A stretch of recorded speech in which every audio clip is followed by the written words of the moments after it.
Don't forget to like and subscribe to stay notified. We're back for another exciting week of D&D. A lot of interesting things going on for today's session. ACON is going to be next weekend, so just a reminder to everyone who enjoys our sessions, our games, our little communities, there will be no D&D streams next weekend, as I will be at ACON. So if you're out there, hit me up on Twitter and in the Discord, and we can go say hi. Otherwise, I'll see you back the following weekend. So until then, I hope everybody just stays safe and has some happy gaming. But let us start today's glorious, interesting, soon-to-be epic adventure. Welcome, traveler. Pull up a chair and listen to the tales of Exandria. For those first-time listening or who don't know, this is a Dungeons & Dragons 5th edition campaign played using the Tal'Dorei Campaign setting. As for the rest of you, welcome back. Last we left our troop of adventurers. You are told once more that you'll be excused from the week's bouts at the arena, and will have to fight another special bout at week's end. This week's special bout cost you Menhir, as he was turned into glowing embers and ash before your very eyes. Torbo assured you he'll get to the bottom of this, as things have gone too far. This is not what anyone has signed up for, and is beyond unfair. He left you to go speak with his contacts, as you wondered, what would you do next? Pressing around town, you learned the name of the pink tattooed tiefling, whom you believed to be plotting your demise. Ingium. Rumors say he hailed from Stilben, around the time that Greenflower was attacked. Meanwhile, at the Death Emporium, Sophona found Gerbo beaten and bleeding on the floor, the storeroom in shambles as a nobleman, a ward for a high-profile client who purchased Menhir's pawned Gith silver sword, claimed the item, leaving a chest of gold and another suspicious-looking scroll from Gerbo. Sophona learned that Gerbo is tasked yet again to build something for the arena. Entering the evening calm like an angel of mercy was Sophona, having witnessed firsthand the death of Menhir and the aftermath of the contest. She gave the rest of you Menhir's money from the sale of his sword. Using the money from the sale and Click's hard-earned contacts in the religious communities, you arranged to have Menhir resurrected from the dead. Menhir had visions while in his afterlife of both the world beyond and the world below. He saw a great creature destroying Tal'Dorei from within, led by 3 strange and fascinating beings. Menhir shared the money from his sale of the sword as a way of saying thanks. Click invested in the evening calm, becoming a business partner with Lumiprax and renaming the inn to the Dawn's Rest. You all then went to the Death Emporium the next day to spend your hard-earned coin and profits from Menhir's sale. Menhir demanded to speak with Gerbo, wanting answers for his part in building the monstrosity that had killed him.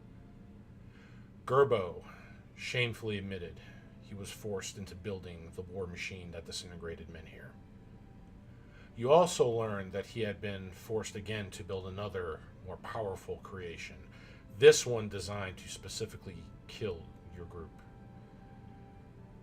Gerbo told you that many innocents and other people he cared about will be hurt if this next creation failed in the arena. Returning to the Dawn's Rest, Rexia found Torbo in a panic, in a paranoid state. He found out something very disturbing, some information about your group situation at the Colosseum and those plotting against you. Rexia went to gather the others. Returning with her fellows, Torbo failed to meet her and the rest of you at the meeting spot. Investigating his whereabouts, you found that he had been murdered, hung in his room, with a message carved on the interior of his door, a warning that the Dawn Brigade's days are numbered. Planning to take the fight to Ingium, who frequents the Maiden's Wish and Dragon's Horde casinos, Menhir discovered that his elephant and longest friend, Gorda, was missing. The stable boy, when questioned, said that Menhir himself took the creature away. You all then tracked the beast back to the Dragon's Den Colosseum, which is now closed in the midnight hours. The guards on patrol question your presence at the Colosseum main gate. Being after hours and not wanting to cause more of a scene than you already have, you all move away, but you plan to take back Gorda and then pay Ingium in full a debt of pain. And that's where we're going to pick off today. Mics are live, everybody. Are they, though? They are, and you see we have another camera active. It is the great Chthonian playing Click, the cutest kobold ever. The Onion King has appeared. Indeed. What up, people? So, everybody's caught up now, I hope.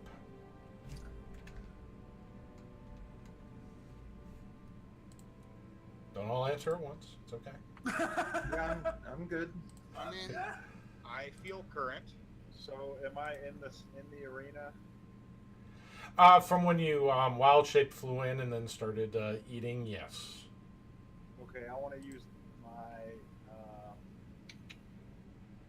let's see what's it called, verbal magic to cast disguise self, and I want to look like one of the guards and pretend to be asleep. Okay, now when you say look like one of the guards, what race are you picking? Race, gender? Human. They've mostly been human, right? For the most part, what you've seen, I mean, there have been, like half-orcs, half-elves, elves. Yeah, I'm gonna be kind of a tall human. I can be up to a foot shorter, I think. Just a generic looking. So henchman number 47. Yes. Jen Erickman. General Eric.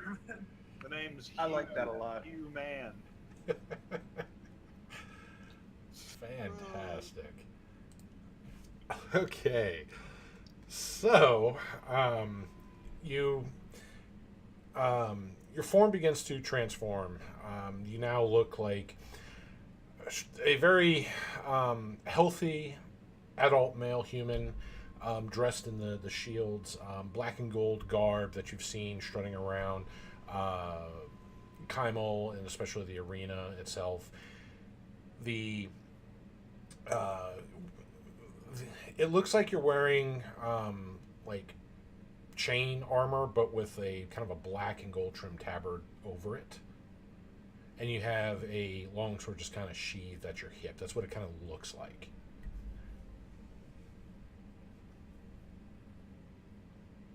Alright, now I just want to sit there and wait. Okay. All right. So, what about the rest of you? Well, the last thing I remember is we were going to the other side of the arena to try and ditch the guards. Okay. So, one of the things that... Can I do something while we're walking over? Sure. I would like to take my sending stone since I gave the one I had, the one that I'm paired with to Sophona. I would like to contact Sophona about we're potentially going to try to sneak into the arena to get Gorda back, and I know you are more of a stealth expert than myself. You're doing what for why? Wait, Jeez. hang And on now here. you've implicated me in it. I might be asking you to come and assist us. Sadly, it's not. It's only a 2 exchange.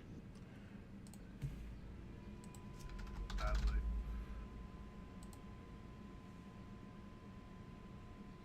Just double checking the... okay, fantastic. All right, yeah. So yeah, you send her the limited exchange on what you're doing at the arena. I love that response from Sophona. You're doing what for why? Nothing else. Yeah, I mean, pretty typical, really. Don't worry. The rest of the 25 words are very colorful insults. It's a string of cuss words. She's invented Is it- new ones. Is it in Elven or is it in Common? Yes. It's down the entire language list. Okay. Lovely. So you're cussing out your bodyguard. Good to know. It's the best way Yes, to do yes, it. I am. Because at minimum, she's very far away from whatever you guys are doing.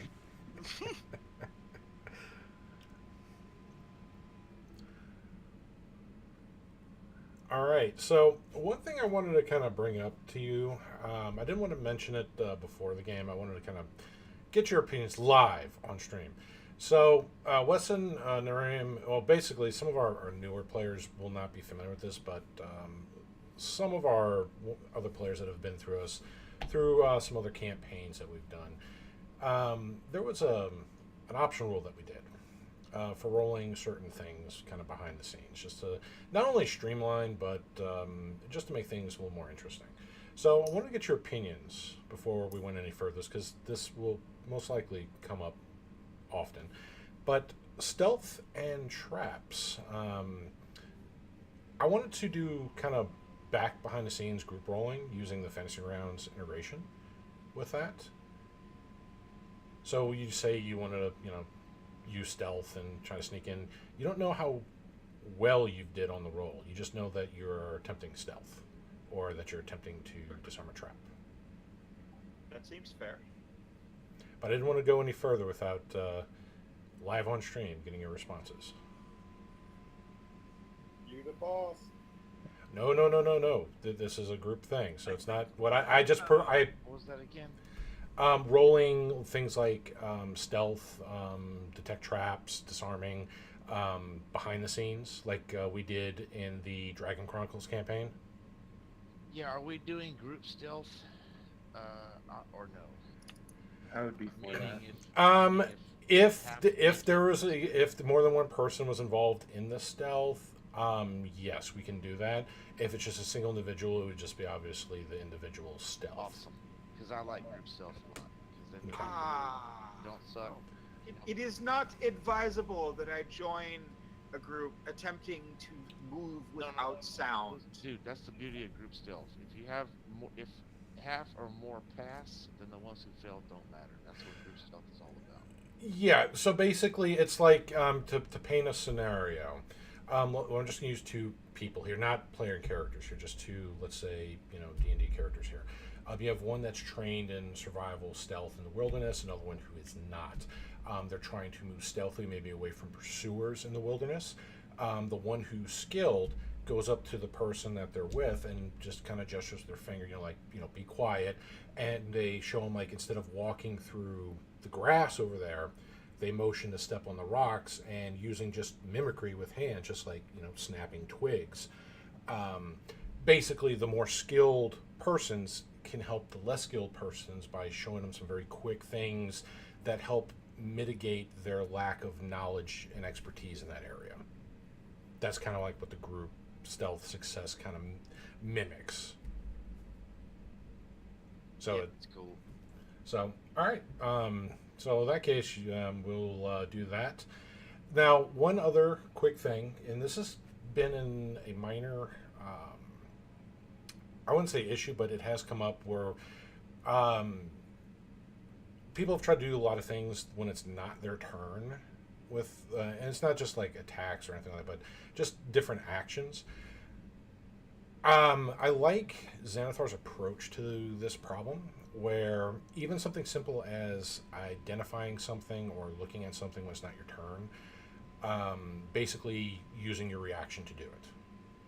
It allows a fair thing, like if you really want to or need to do something like that, you feel the need to do it, you have to use your reaction to do that. This goes for NPCs as well. They don't get any fair passes on that. Huh, I do like that. So, Sounds good with me. all right.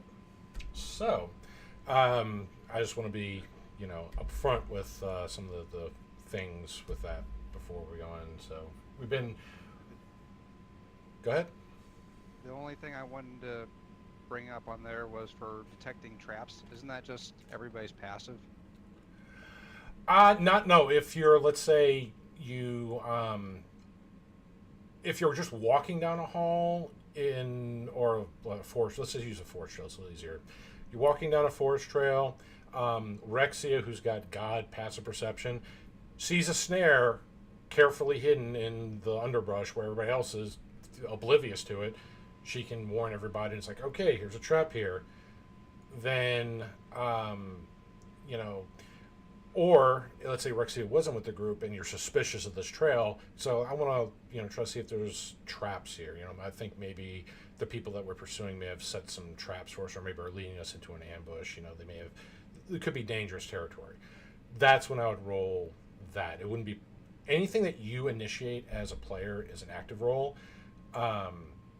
Passive things are all DM stuff, which is correct, but you can still initiate an active search if you're suspicious of something. Gotcha. So the group if we initiate it, that works for me. Yeah, and same thing with disarming, things like that. Again, just behind the scenes, quick things. So anyway, let's move. So we got that kind of out the way. Just a better content for everybody, more fun for everybody. Awesome. So are we doing it now? Oh, yeah. We have.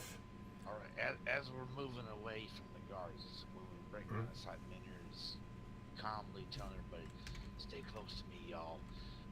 Here's what's going to happen. Earth's going to shield us and help us out. And if we have to fight guards, don't kill nobody. Just crack them upside the head, knock them out and stuff. That way we're not accused of murder and whatnot. But if they're not wearing a guard uniform and they're one of the aforementioned dudes we don't like ugly pink bastard or the arena son bitch that Duncan wants to kill, we just straight up kill them fools. Agreed? Well, let's try to keep it as quiet as we can until we get to the elephant. We don't want to bring down everybody on top of us until we're ready to run. Is that Safona or Drezza saying that? That was me having a cough. That'd be Drez's idea. Okay. So She doesn't want to get people on top of her until she's ready. God damn it. double entendre. Here we No, go. that was a single entendre. What the fuck are you talking about?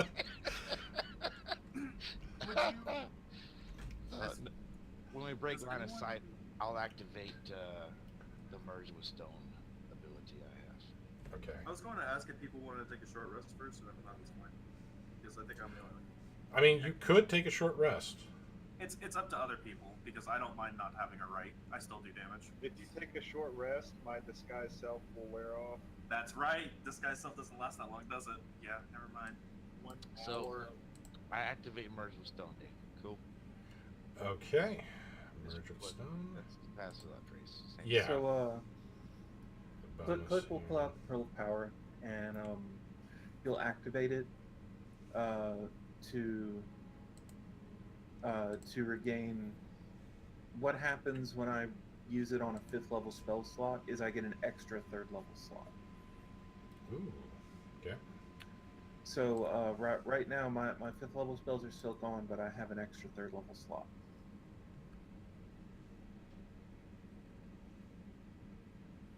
Safona will head that way, but considering it's probably going to be at least an hour for her to arrive, she's not going to make it in time. Should we roll stealth as we go around? It looks like Dave might have I just already did it. Yeah, that's what I was talking about before, Okay. rolling that in the background with that. You may not see the results, but you should see at least the die moving Yep, about. saw a whole cluster of dice. Yes. And so, and Working. Pass without trace, that's a plus 10 to everyone, right? Yeah, Yes. plus 10, and Can't be Can't tracked. be tracked by magic and stuff. Non-magical means, yeah. Non-magical, yeah. So Menhir, sometime I'll need to get your effect for the adamantine armor, because I have adamantine armor now. You're talking about the Fantasy Grounds code, I think. Yeah. Yeah. It's not hard. It's easy. So we're all stealthing now. While we're stealthing, can I look around and see if there's any open windows to climb into or anything? Okay, so as you are under the guise of the earth, hiding your movement, removing your tracks as you stay close by Menhir,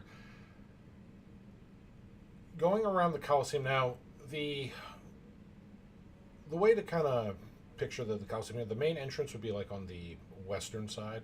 So are you going, the main city aspects are kind of to the west, south, and bits of the east. So I assume you're going to the north then, where there's not a lot of urban area, or are you actually going through where anybody on the main street might see you?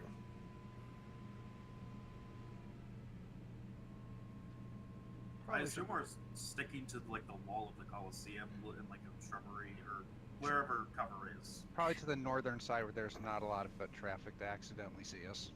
Yeah, Okay. that's Exactly. We were wrapping around the opposite edge where there may be Okay. a smaller service gate or something like that where there's less traffic and such. Well, there's not a smaller smaller gate entrance here, but about 30 feet up, you do see where they do have the little holes cut in the Colosseum wall, what allows wind and things like that to come in. This is where some of the spots, not really the stands themselves, but probably pathways underneath there where foot traffic, where people can go to concessions to find their seating within the Colosseum and to get about. This would be a window to that hallway. And Awesome. roll something for Wesson. Don't click got a rope of climbing now. Yeah. yes, it does. And a lot of immovable rods.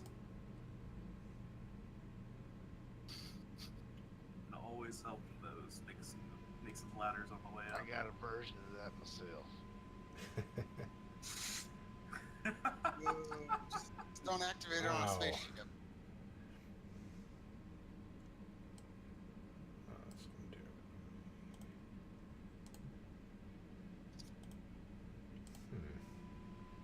Okay, this is how we do it. Gotta roll something for Wesson here.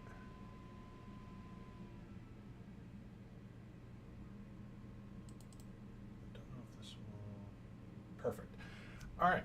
So Wesson, as you're dressed as a guard, what are you doing? Like, are you just standing in the arena, or like? So I'm pretending to be asleep on the job. Okay.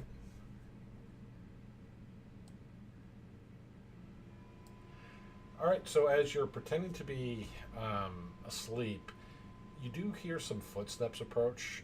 It sounds like a pair of boots. There's sounds of metal kind of jingling with each footstep.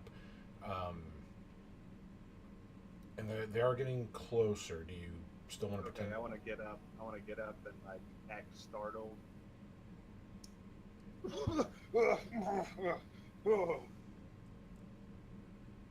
Do I see them? Coming around a corner, you do see a pair of guards as they walk across. They see you just kind of jump up, sit up, and they just kind of stop and look at you for a minute. I just want to stand at attention and just turn the other way and just act like I'm continuing on a patrol. You there? Oh, me? I don't remember seeing you on shift before. What's your name? Oh, my name? My name's Jeff Bridges.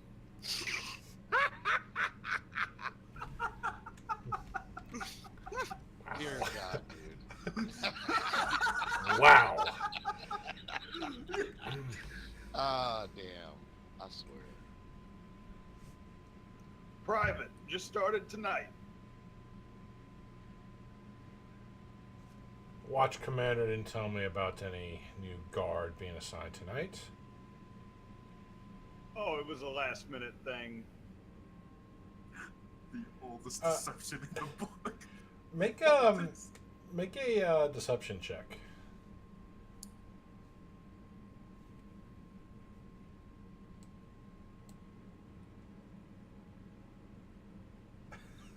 Well, well.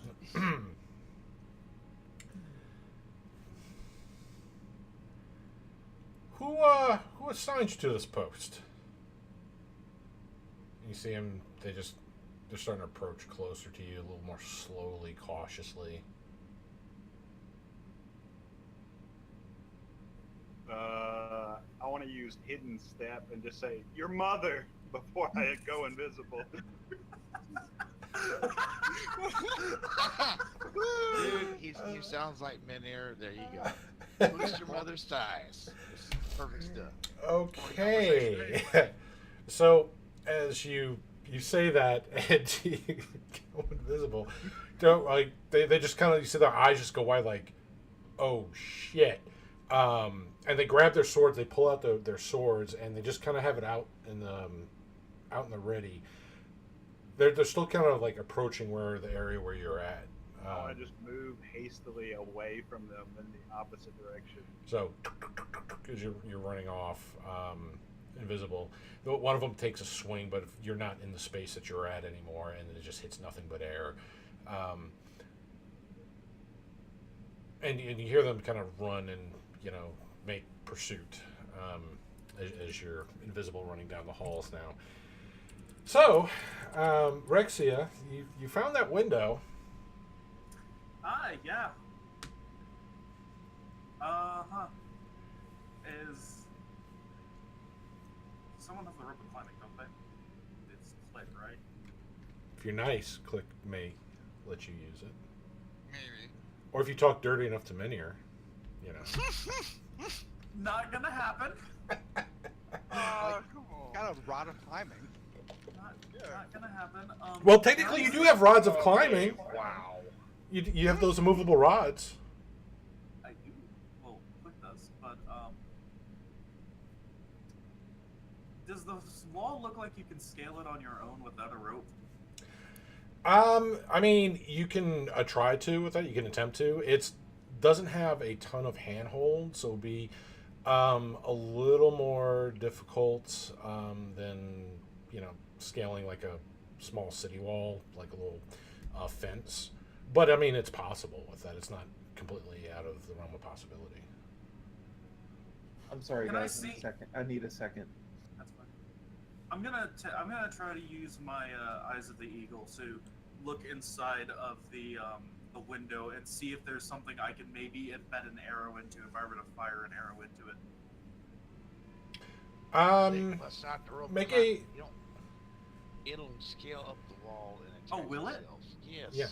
Oh, I didn't know that. That's what ropes of climbing do. I never have had a rope of climbing. I did not know this. And you still don't, because Click hasn't given it to you yet. This is true. Click pulls out the rope of climbing and a few immovable and an immovable rod and hands it to Rexia. Thank you. And I just kind of look at it look at the rope very quizzically, and I'm going to assume it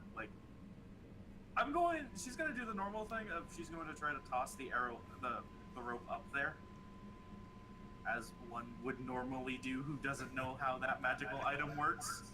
Oh my god, it's almost like she's never played Castle Shadowgate before. She God, hasn't. What a scrub. What do I roll, Dave? Because I'm sure you're going to make me roll something. All right, so just climb up the rope. Just make an athletics check. Okay. It's not no going to be advantage too or difficult disadvantage? because you're using a rope that's meant for climbing. Mm-hmm. Yeah, well, I only have a +3, so that's an 8. Oh, I also Okay. don't have an inspiration die. Do we get an No. inspiration die at the last session? don't we always get an inspiration die at the end of a session? Generally? That's up to Dave. For the most part. Because otherwise I would have used an inspiration on that if I did have one. Okay, come on, we're rescuing Gorda. That's got to be worth an inspiration die. Well, thankfully, the rope of climbing, which is made for climbing, has little knots and things in it. So, as it snakes its way up and attaches itself, you're even with an 8. It's very. It's not the most majestic thing watching Rexia climb this rope. It's almost awkward and a little sad as she tries her best to climb up this rope and plants her feet on the wall, tries to walk up it and slips and then swings and dangles from it. Like her whole body just twists and bounces off the wall a couple times lightly, and then she tries to get her footing back. The feet kind of scrape on the wall as she does so. Then finally she gets her footing and finishes climbing up to the window. Damn it, Rex. Garen is Quit- embarrassed. Quit acting like a trapeze artist. This ain't no time for games. Get your ass in the window. I know. I'm gonna look down just before I get into the window and go, I'm not good strength-wise, you know this! And then she's gonna climb into the window. And now she is sad that her boots are probably ruined because those boots were adorable. Click will pat Rexia's leg and grant her guidance. Actually, a rope of climbing gives you advantage if it's not to climbing. It's really an extremely useful magic item, actually. I got a lot of stuff. Can y'all hear me? Yeah, we Yeah. can hear you. Yep. I heard Okay. the guidance. So Yeah. wait, So am I in the window now, or? yeah, am I you've climbed up. You already climbed up, so you're just through the window. Before you kind of talk down before jumping in the window. Now you're in the window in this corridor within the Colosseum. Yeah, I'm gonna wait for the others before I do anything. But Now- I will stay at a low position, like wherever I'm at, and I will pull out my bow in case something decides to. Now, come up and say hi. one thing to Yeah. keep in mind: How far was it up, Dave? about 30 feet. Awesome. Stay in the window. Don't move. Now, Not one moving, Menhir.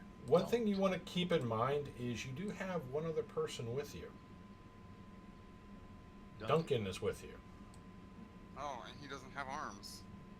Son of a bitch. That's fine. Oh, Click offers Duncan the broom of flying. The arms of grabbing. If we stick these immovable rods right here, Duncan, this is gonna be uncomfortable, but Just stop. I'm gonna have to fireman carry you up the rope, dude. So here, put your stomach on my shoulder and lay over my neck. That's not necessary. Click hands him the broom of flying, and then climbs up onto Menhir's back. he does one better for you. He just kind of laughs, just kind of smiles and chuckles a little bit.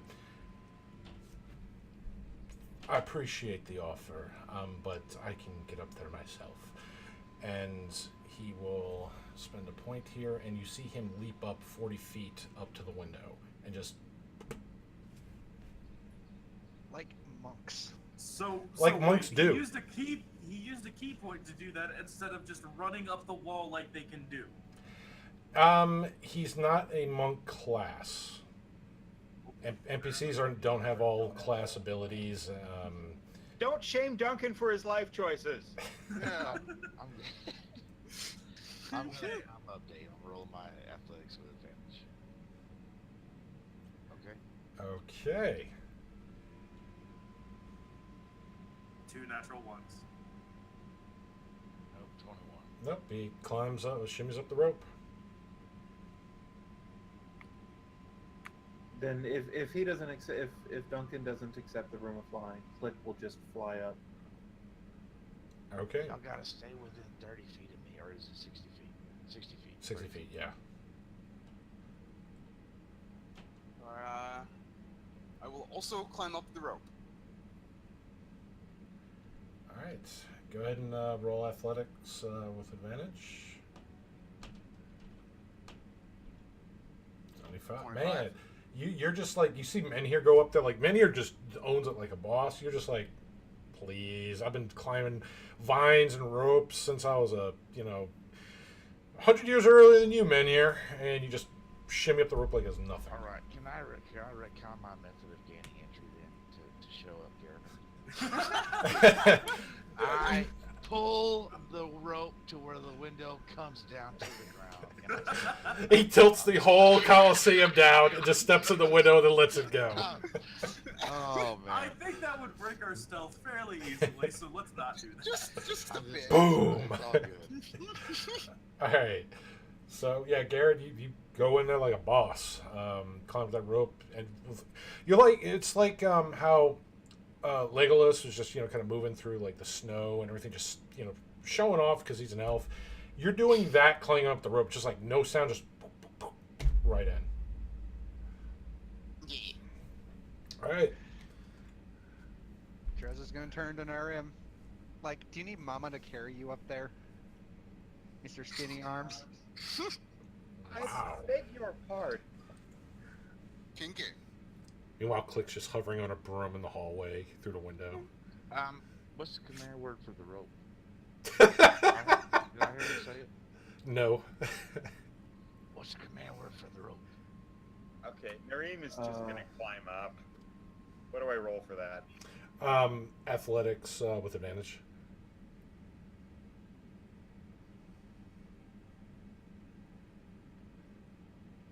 Trez is just waiting to catch him. And you can make your own command word up for that, Chthonian. All right. So 15. While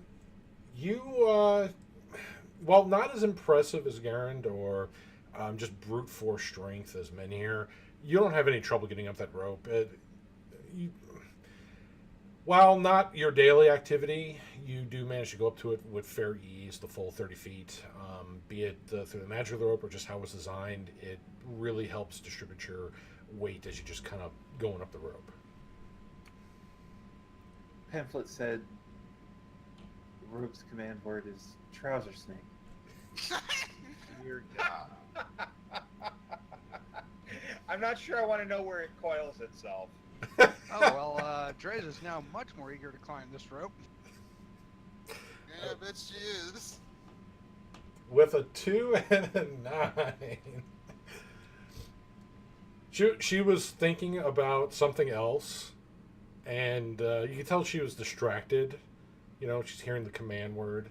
She's climbing up. She's got this weird, sly grin on her face. And almost like Rexia, just kind of clumsily goes up there. Not enough to really attract attention, but it's not the prettiest thing to look at. Not as bad as. No one is as bad as Rexia with that.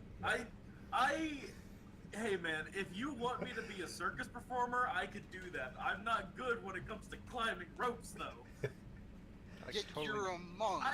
I can dance, but I cannot climb. I have 8 to strength. Fuck you, Garrett. Doesn't have trouser snake at all. I feel lied to. There's a reason Rexia's nickname isn't the Wolf Climber. Wolf Rider. Because I have yet to climb on a wolf, so we'll figure that out soon. Wait, so you have punched a wolf, though? Yes. I have. That was the first session with Rexia. That's where the joke came from. She's actually punched many wolves. That's why she's got the name. Because we were fighting goblins, fighting wolves, and she just ended up killing all the mounts, all the goblin mounts. Yeah, they thought she was crazy. She just walked up, like, she wouldn't punch the goblin. She would just walk up and punch the wolves directly in the face. Yep. That's where the nickname comes from. That's where it was her nickname is also Wolf. So, how is now that everyone's inside? How lit up is it? Is it lit up by torchlight? Is it dim? What is it? In the interior, there's little torches about every 90 or so feet, just sparsely spread out. Enough where there are some zones of darkness here and there, but it's enough to give the guards a way to kind of see. But some of them are, from what you know, that you can see, like the half-orcs, the elves, things like that. They do have, they're races that couldn't actually see in the dark. Can I look around to see if there are any guards in front or behind us? Absolutely. Roll perception. This is why we have advantage, because eyes of the eagle. That's a 26 is what that is. Stay in the shadows. There doesn't appear to be any guards in the hallway here. You don't see anybody, at least as far as you can see, to where the corridor has been. You seem to be pretty much alone here, other than your crew. I'm going to whisper to Menhir that it's okay, and then if I jump down from where we are, is there a shadow spot that I can land on, or is it torch light if we jump down? Jump down from where? You're not seeing the interior of the arena yet. You're in a corridor. Oh, so you're like, so the window leads to a corridor and not to like a balcony or anything. Correct. So this is like the hallways that would sit underneath some of the stands. Oh, okay. Okay, well then, instead of just jumping down, who wants to take lead? Because no, I'm not. Click is still riding on the broom. I'll take lead with Crush and Ward. That way we won't get surprised and not be able to smash things if necessary. I mean, I can't be surprised, but yeah. Come on, go with me then. We're the leaders anyway of the fine people. I'll be behind Garen and Menhir. I tell the people in the back, don't get too far, don't let us get too far ahead, or the earth won't shield you. Draze will try to sit in the middle. Click stays about 10 feet behind. Okay. Duncan will just go into the shadows and try to be stealthy. And he was never seen again. Let's see. Pretty good. Like Rexia doesn't even see him anymore. Wow, really? He's just gone? Yeah, he blends in. He's hiding in the shadows right now. Huh. I mean, yeah. That means he rolled above a 23 or above. Holy shit. So we need to make our way to the cages inside the arena to get her. Do you know where that is? Well,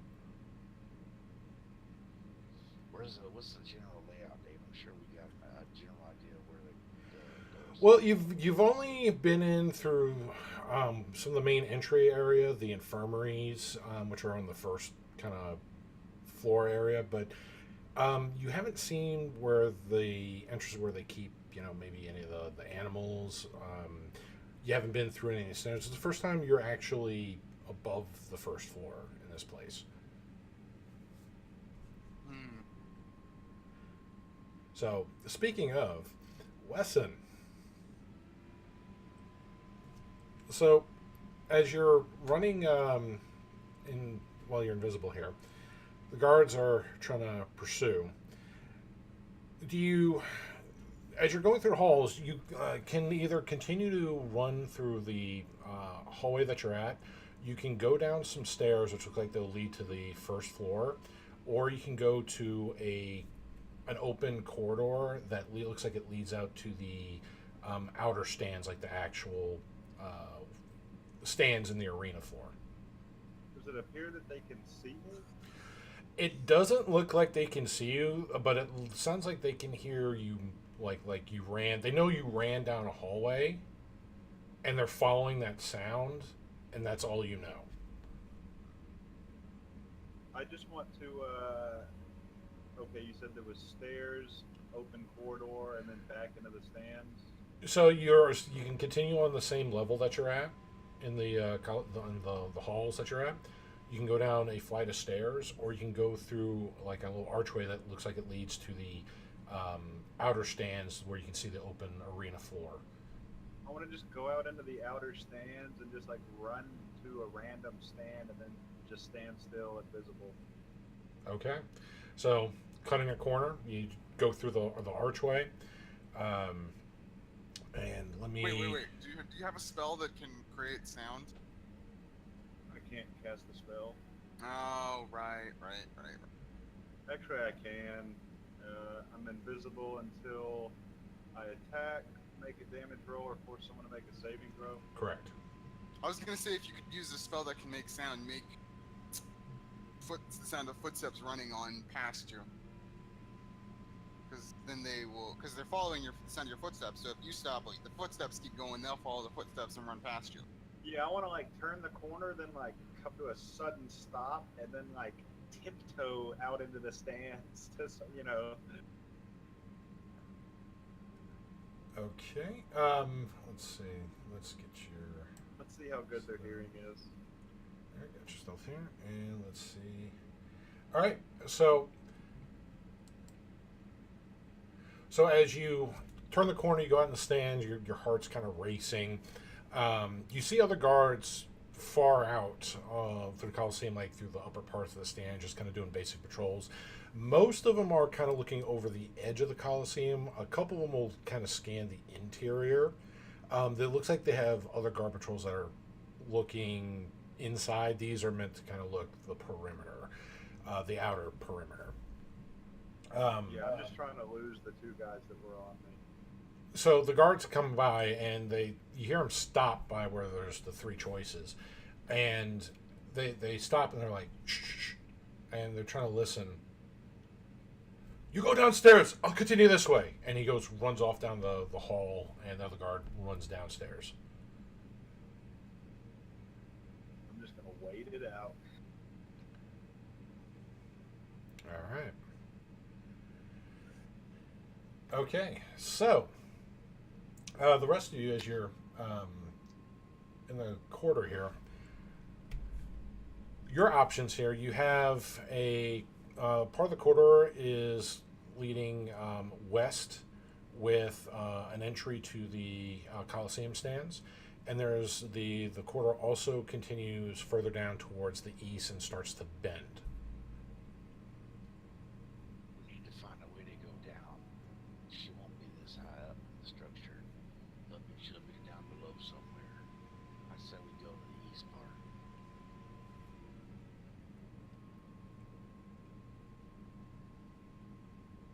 Yeah, makes sense to me. Sounds like it's just trying to be quiet and follow along. Sounds like a. All right. Follow your heart, it'll lead you to Gorda. Just hear Rexia groan slightly from that. A little bit. Little tiny bit. Just.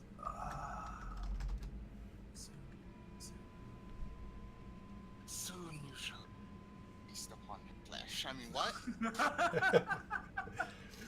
Never had Did elephant it not, before. Rexia wasn't- Like, soon your heart will lead you to me? Aww. Yes. Sure, if that's what you want to take from it. Okay. Rexia, whenever she says that, Rexia is holding her wand of magic missiles. Is like, don't do it, don't do it. Wait a second. Have we ever seen Treza and Symphona in the same room together? No. That's not happening either. They must be Batman. Well, actually, yes, you have seen them in the same area. When you were in the arena floor, you had Symphona reading the totally not Symphona reading the advert. That was so Fana. Anyway, Let's just keep going. Let's get Gorda. as you move down towards the east, Rexia, you see through one of the archways leading to the arena stands. Across the way, there's some torchlight rapidly moving through the hallways. you see it on the second floor of the arena. You're on the third. From what you can tell, your vantage point, it looks like you're on the third floor up. You can see on the second floor light quickly moving across the hall, and some light moving downwards to the first floor as well. So one of the lights is going downstairs, like traveling down to the first floor, and another one is still going on the second floor, going around the corner to the westward side. So if you would have went westward, you would have been right on top of where this other torchlight was running. But it doesn't look like they're running towards us. Doesn't look like the rapid light movement is going towards you now. Okay. But there is something going on over there. Space created. I will. I'll whisper to the others about what I just saw, and but I will mention it doesn't look like they're going for us. There might be someone else. Yeah, that's Weston and his distraction, remember? We started it early. We better go fast. Apparently, and Dave, I would like to use, just in case, just for paranoia's sake, I would like to take out my wand of secrets and use one of the charges. I'm looking for traps. Okay.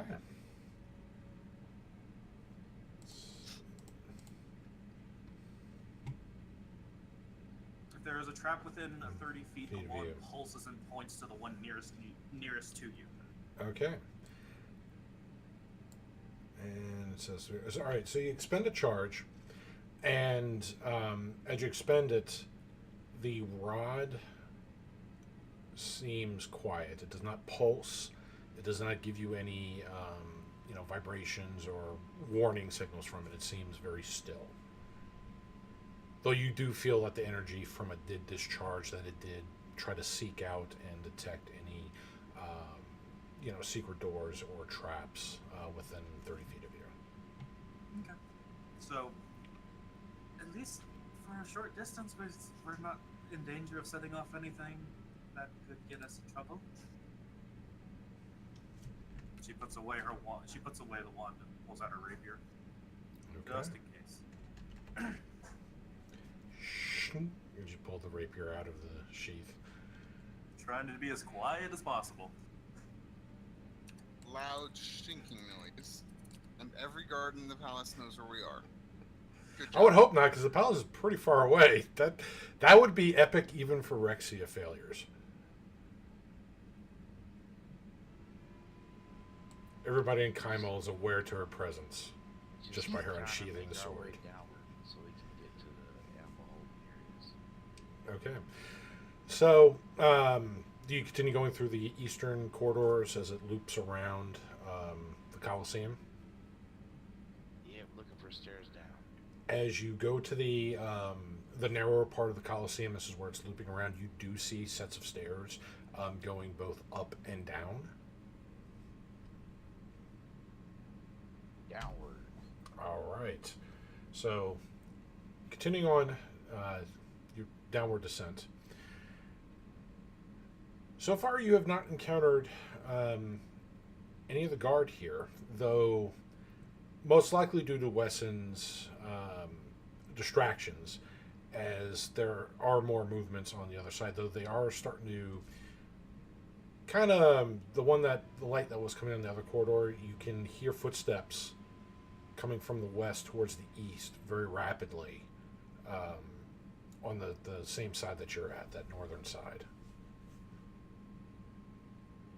Take the stairs down and then down again. Yes, they do descend again. Okay, good, because we need to do that. Okay. And then suddenly we find the torture murder den. No, this is going down to the first floor. This is actually by the other entrance exit gate to the Colosseum. This is not the one that you were at before. This is another one that kind of let people come in and out during the main festivities during the day. So they have two kind of entry points, just to help funnel people so it's not all congested at one gate. So as you make your way down to the first floor, you haven't been on this far end of the arena. There is what looks like another infirmary over here. There's more a familiar kind of entry point, not like the sign-up sheets for the teams, but more of collections that you expect to see, to take payments for people to come in and, be seated. Basically, we'll empty stalls for that. The corridor does continue down to the south, but they do have the large spiked gates that you are familiar with that enter into the main arena for Sands. And you can see in the center of the arena, it looks like they've already set up some changes in the arena center for the next day's festivities, which is same day that you are due back, by the way.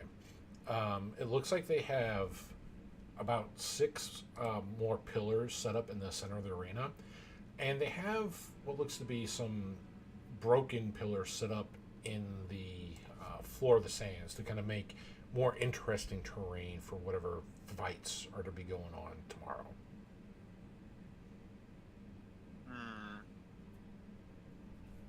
You're spicing it up a bit.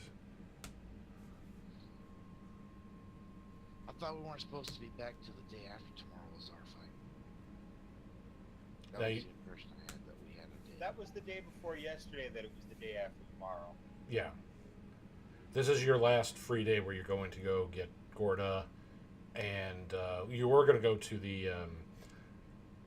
one of the casinos to look for Ingium, but then you found out Gorda was missing, and then you tracked her down to the Colosseum, and here you are. I've been under the same misunderstanding as Yep. Oh well, it don't matter. Without having heard Menhir say it, would I also assume that Gorda is on the ground floor of this structure? Well, I mean, you're looking for Gorda. You're looking for this massive creature. No. And they probably wouldn't stable her on the top floor. I want to just, without metagaming, I want to just slowly and quietly try to start moving downward in the structure. Okay. And you do see some of the lights now on the other side of the arena as they're kind of searching, getting more guards to assist in the search. Question: were there stairs down again to like a subfloor? Not from the stairs that you're at now. Oh, no murder torture dungeon. Shame. That don't mean there's not. It just means we ain't seen it yet. Fair point. Well, proceed around the semicircular until we can get to where they probably hold the stuff. Okay. So, Weston, as you sneak back through the corridor to the stairs that you saw, you go downstairs, and as you just go downstairs, you see a patrol of guards just kind of run from the northwest area, going past the stairs, running full bore towards the east. And Is that where I'm standing? yeah, you're on like the western stairwell area, and you just saw some guards come from the first floor, coming from the north, running past that western stairwell, and they're continuing around that curve of the arena, going towards the east now. So they're it's like they're going around a NASCAR track. I just want to lean up against the wall and do my best to avoid them and not make any noise. Yeah, you're still under the effects of the invisibility, so they doesn't look like they saw you. They just kept running on by, but they are like searching things. They are looking for things. You can see them just kind of waving some torches close to walls and things like that, trying to see if they can find out wherever you're located. They don't know if you're even still here or not. They're just searching, but they are in search mode right now. So, what do you do after you kind of press yourself against the wall here, just trying not to make any noise? I just want to continue looking for a way to go downstairs while avoiding any kind of guard. Okay, do you go in the direction that the guards came from, or where they're headed? So they came from the west side, you said? They came from the west, which loops around to the north, like going reverse on a NASCAR track. I want to just follow behind them slower than they're moving and Okay. go down the first stairwell I find. Okay, so you're trailing behind them slowly. So the rest of you, as you're also kind of going around the Colosseum here, further down the hallway here, you see a few things. In the distance, you see some lights rapidly coming toward down this hallway that you're at. But in between that point and where you're at, about 80 feet, there's a pair of guards next to what looks like a door, like a big, large double door, and they're just standing there. You've never seen this door before. You haven't been in this part of the Colosseum. Would that double door be of the appropriate size to accommodate a large creature? These doors could accommodate something huge or slightly larger. Okay, so Gorda, in other words, good to know.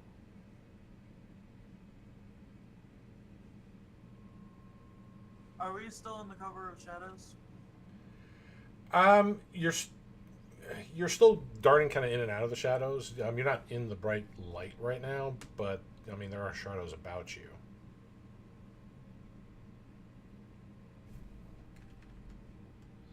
Wait, just wait. Those guards running might stop when they see those two guys that are calm and not picking things up. We don't want to be halfway there, and then they spot us. Because it's going to take us a little while to get that 80 feet. Out of character and character voice, we're only moving like, 30 feet around if we double move to maintain stealth. Yeah, Rexy is just completely quiet and is waiting.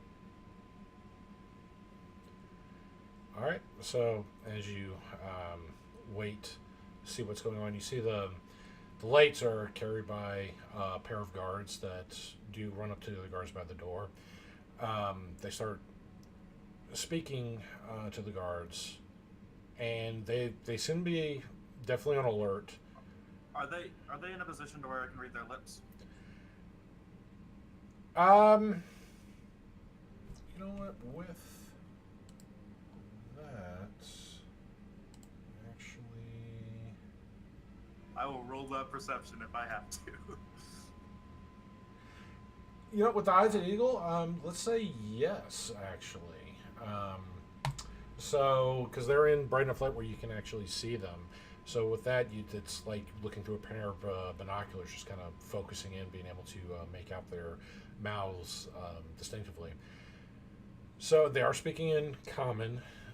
So what they're saying is they ran into a guard that was not a guard, an imposter, dressed as one of them.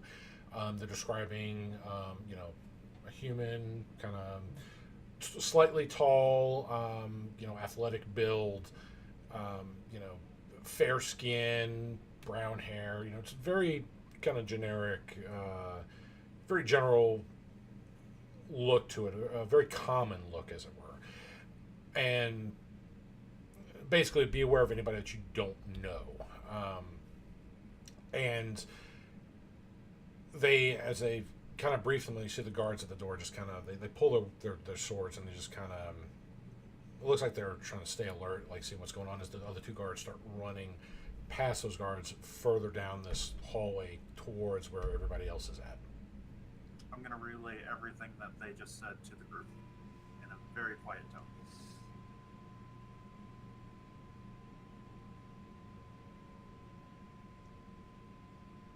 Get ready to knock these approaching guys out. Now, on that note, I did forget to mention this before, just as a friendly reminder, and this is for everybody listening, rules on the non-lethal damage has to be done with a melee attack.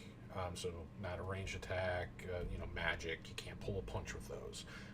But melee attacks you most certainly can to do non-lethal damage.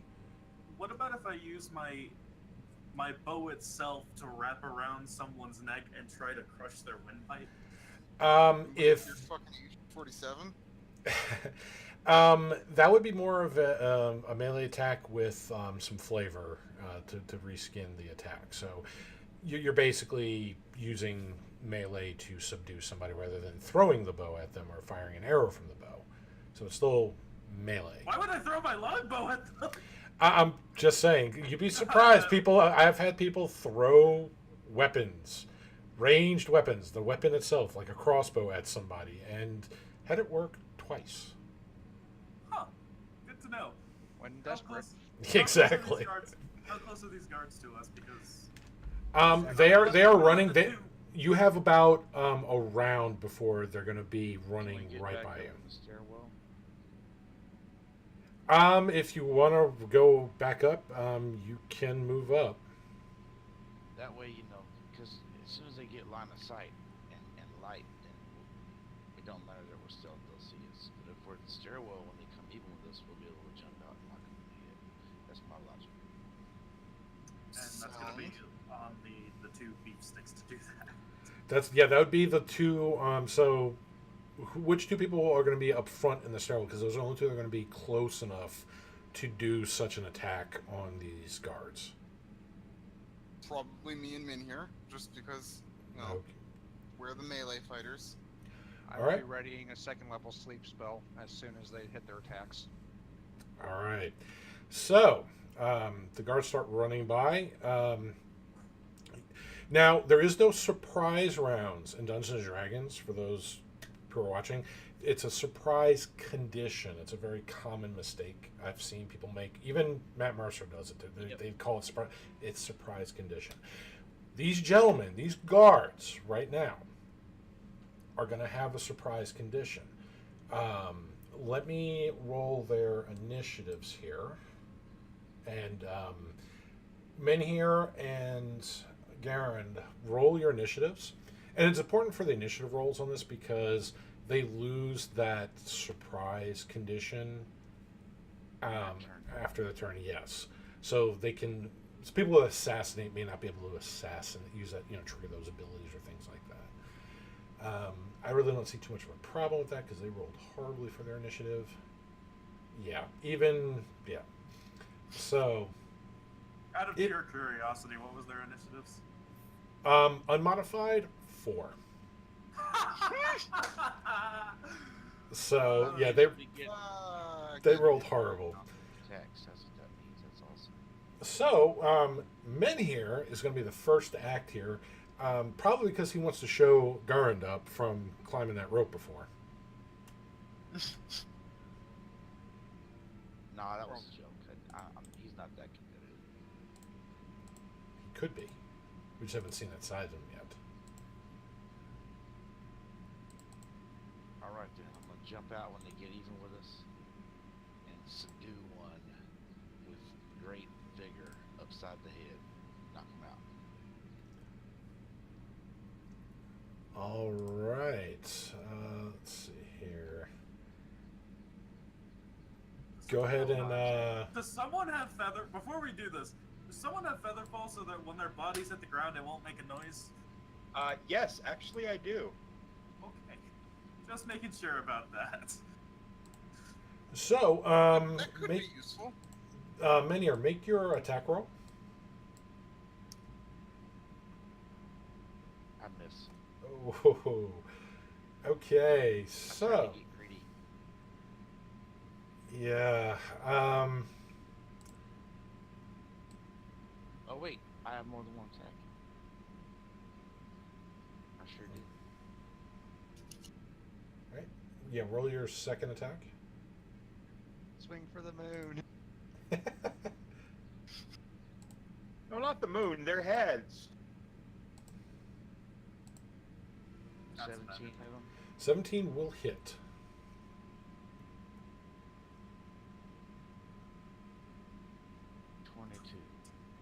All right. Let me. No, it's 12. You still had the.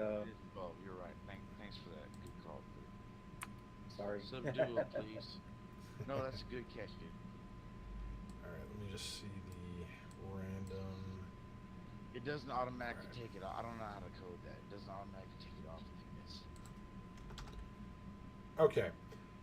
So, as you come out of the shadows and hit the guard, you cold cock him right in the side of the head. First hit, when you come out, he just like reacts, just at the corner of his eye, sees you and moves out the way as your maul comes down, not hitting the ground and making a ton of noise, but kind of catching since you missed. And the other guy's like, "What?" You quickly spin around and hit him with your maul the second time, hitting him right kind of on the side. As you hit him, he doesn't go down. He doesn't get knocked out with one hit on there. He is bleeding really bad, even with the subdual. I mean, he just hit him with a damn adamantine maul. So, I mean, that stuff will hurt. He's staggered a bit, and he, like I said, he's staggered, bleeding, but he's still conscious. It's a good thing Dreza has that sleep spell ready. Yeah. All right, and Garand, what would you like to do? I am also going to make attacks to subdue him. All right. Now there's two guards, so there's one. I'll attack the other one. Okay. I'm going to attack.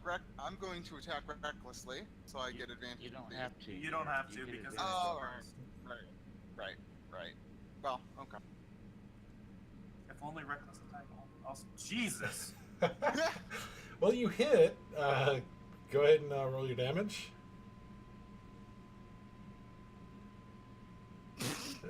I mean, you get another attack. Yeah. So first hit just comes out, bop, strikes him.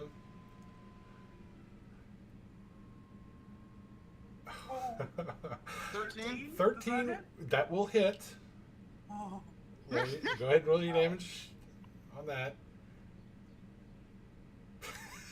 Come on, sleep. Oh. This is so cute. Let me know when my turn comes around, and Nareem will clean all this mess up. We're not trying to kill people. If he is knocked out, I would suggest Featherfall.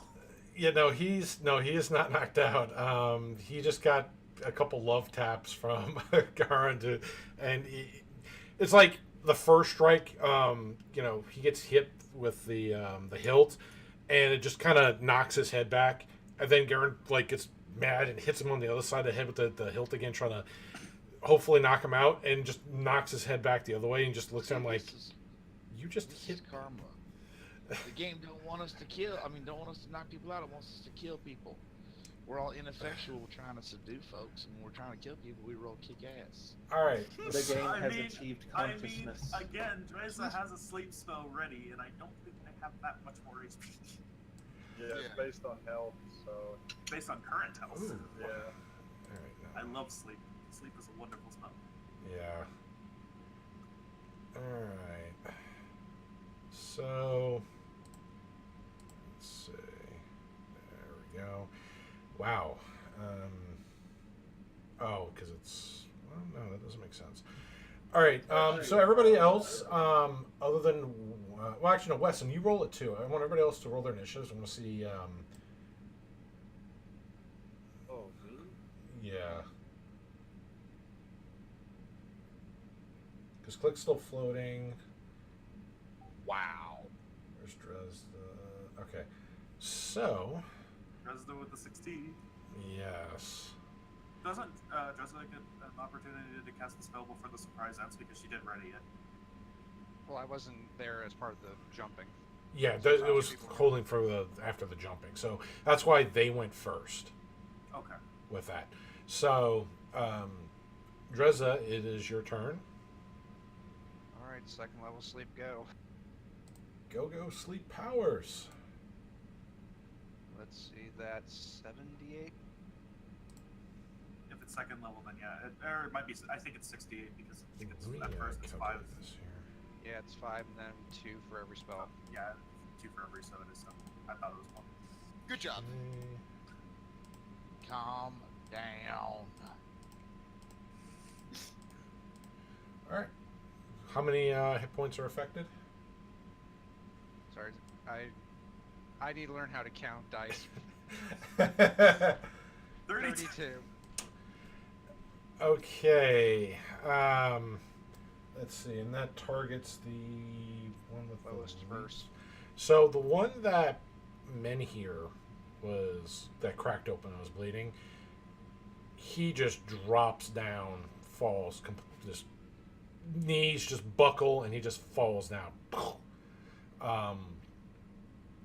The other one, however, is still standing. It's like that Mr. Show sketch.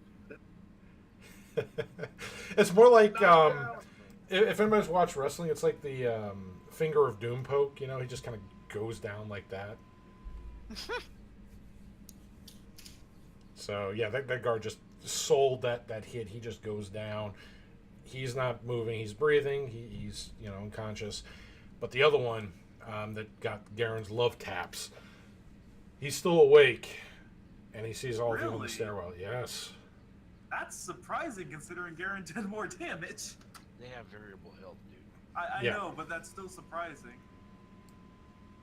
Curse you, more experienced guards. The guy Garen only did 6 more damage total.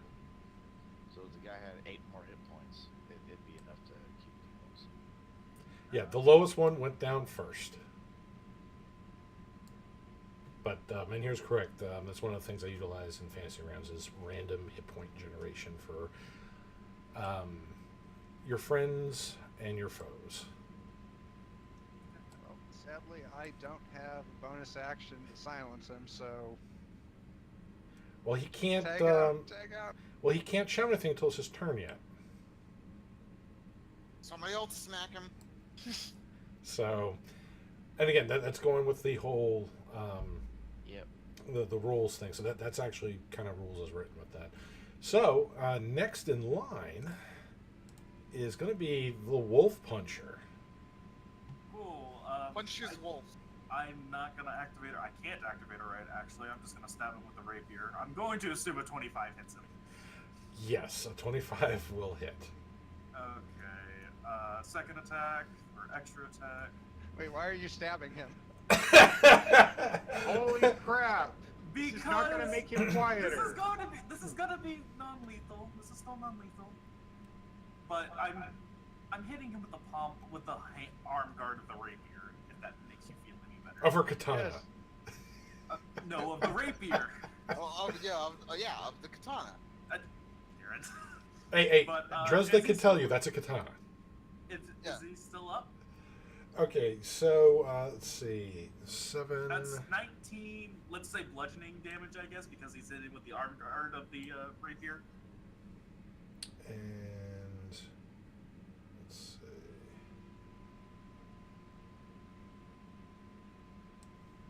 If not, I'll burn a key point and I'll. He is still standing, but he is groggy. Burn a key point.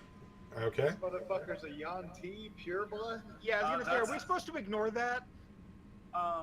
And let's see here. So that's 5 more damage, and is he down?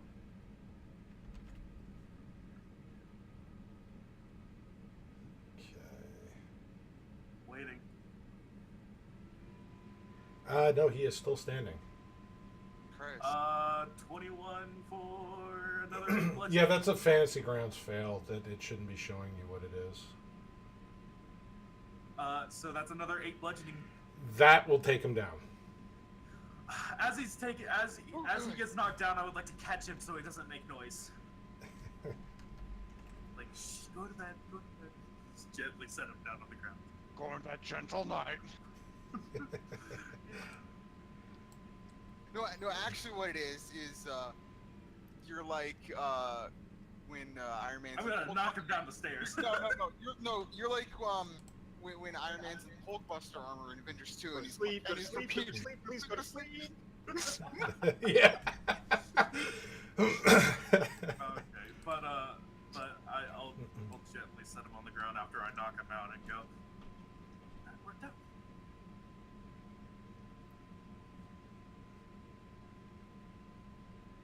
Just barely.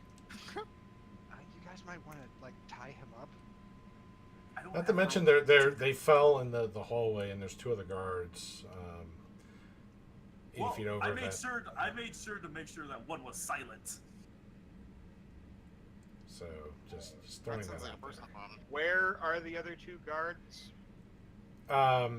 80 feet down, and Weston, you're the closest one to them. Do I see my friends at all? No, you don't see your friends. They're kind of obscured by the stairwell where they just took out the other guards. So you're not seeing that part of the combat. You did see the guards stop, talk to these other guards, and then run further down the hallway. But that's the last that you saw of them. Those other guards. I want to just side straddle along the wall and just, not get anywhere near those other guards and try to be quiet and just keep going.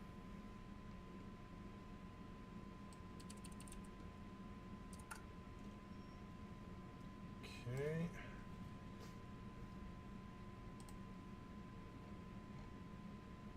Just checking something here.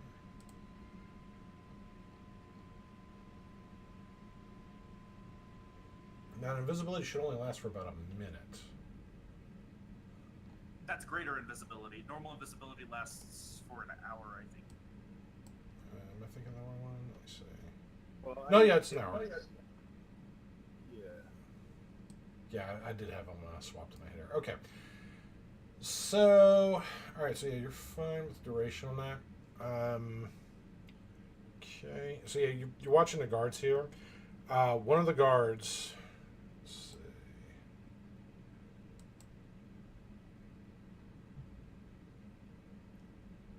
You hear one of the guards next to you. Did you hear something? Nah, I ain't heard nothing. You stay here. I'm gonna go check it out. And he starts moving over to where the scuffle just happened by the stairwell. I just want to stand still and just back up against the wall, just not moving.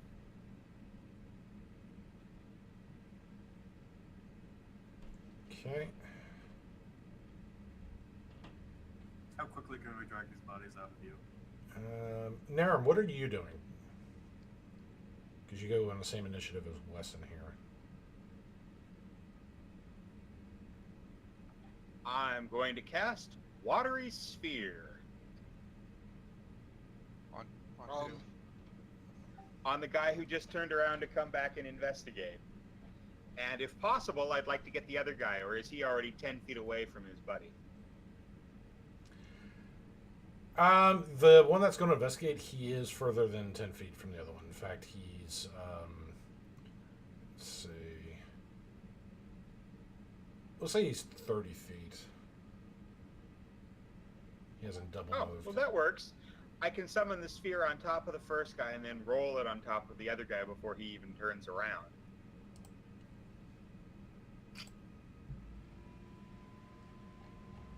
All right. Do it, boss.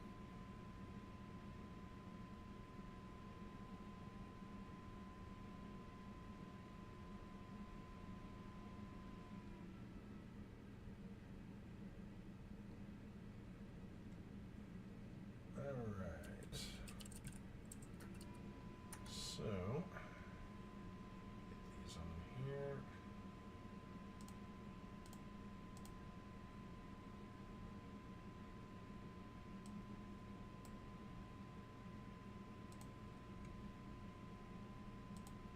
I should fix it from doing that. All right.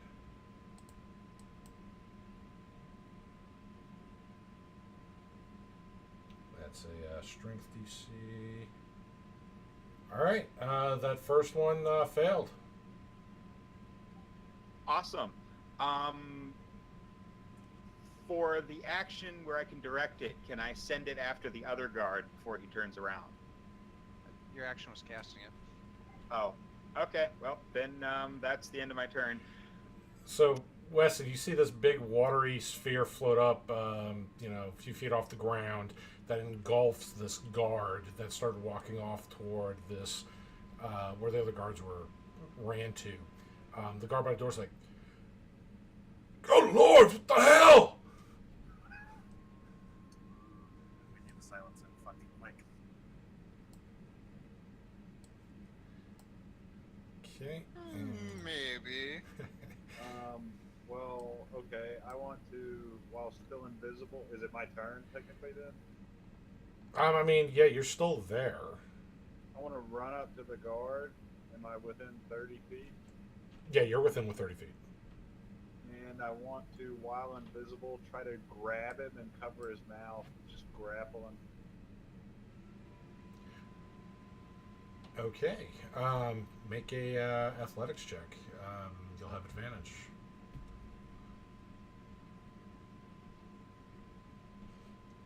Ooh, son of a bitch. Okay. See if he can fail a 9. Yeah. I'm no longer invisible either as soon as he makes that check. Well, the good news is you failed the check. Roll the 4. Holy shit. We'll But you are said now the visible. Good news. What's the bad news? The bad news is you are visible.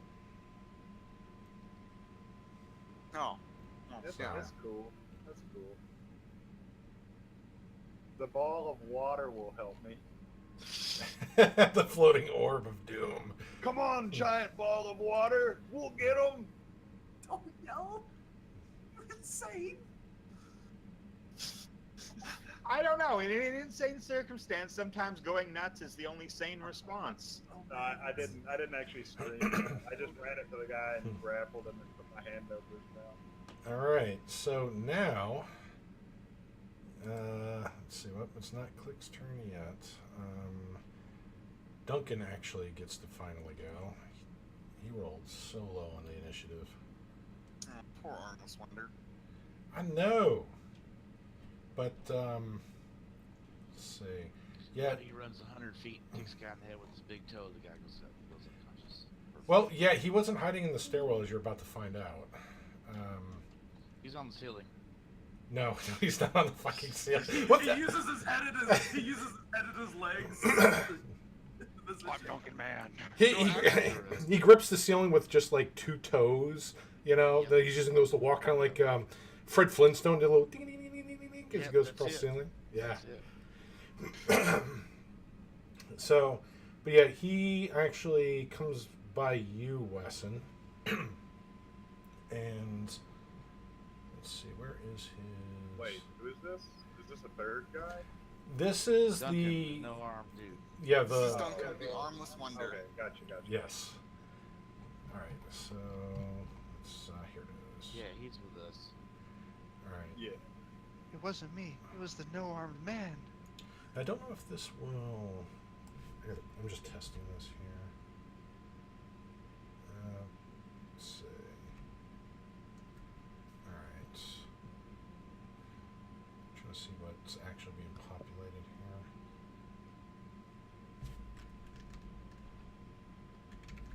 All right. We open the door and there's just a fucking Tarrasque in there. Don't put it past Dev. There's been stranger things. Let's, Oh, so it's a Demogorgon? wait, why is this not? Been a while since I've seen one of those. Let's see, his damage is not populating.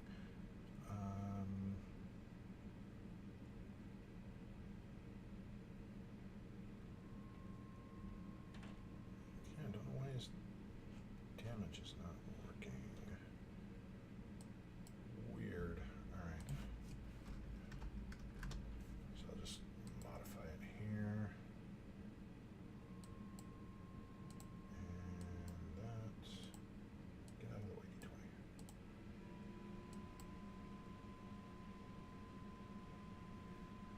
Alright, so you see him come out, and the one that you're holding, he is trying to attack. And he doesn't get any crits.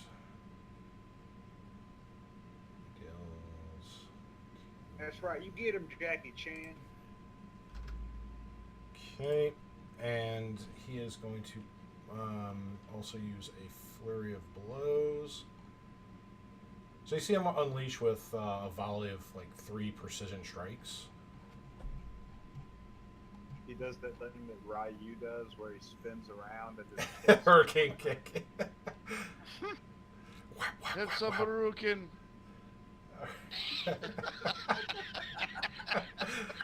God damn it. God damn it, Rick. Yeah, and that one's my not God, working man. either. Let's see here. No, let's go to space.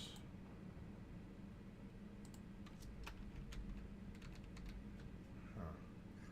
Weird. Yeah, his attack rolls will auto let me kind of drag and drop it, but his damage portions of it will not for whatever reason. And okay, so it's the same thing.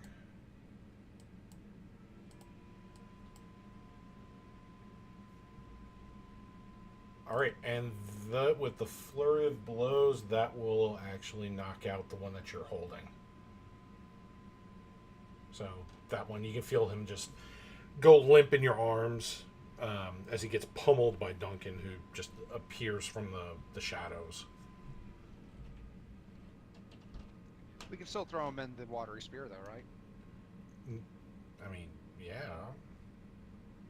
I don't know. He needs a breathe bath. and shit. Eh. Maybe.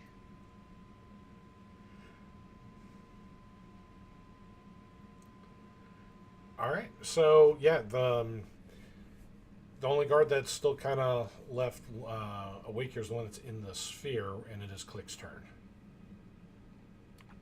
Well, Click doesn't really have anything. Do you have Zone of Truth prepared? I do not. Click will ready an action to rush over and heal anyone should they need it. Okay, let's see. Why is Sophona on here? Sophona's getting dressed, putting out the candles for the candlelight dinner. Yeah, she's still prepping herself. You know, she's taking a little scented bath and everything. Yeah, as you. And then she's got the 20-hour power nap. You know, so she's good to go. I'll just send a sending in like 10 minutes and see if they're dead or not. All right, so let's see. With the guard that's in the sphere, it's going to be his turn. Let's pull up the watery sphere here. Okay.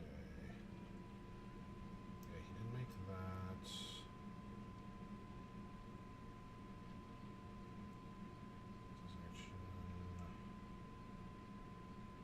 So we just have a guy floating in a sphere of water right now. Right. I'm trying to see. Space.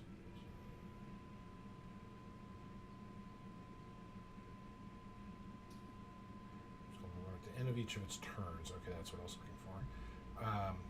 All right, so let me have him make the save here. That was strength. Don't get a 17. You had to say that. You had to say that because he just rolled a nat fucking 20. I'm not even joking on that. But it's at the end of his turn, isn't it? Yeah, it is at the end of his turn, but he's free out of the sphere. Good job. I am okay with this because The sphere is still there, though, right? the Yeah, sphere you can is still there. you can still do the movements and everything again with it, but yeah, he just swam his way out of the sphere. So Get and that was back at the in end there, of his you turn. little bastard! Oh, don't worry. I'll just move the sphere back over the top of him again.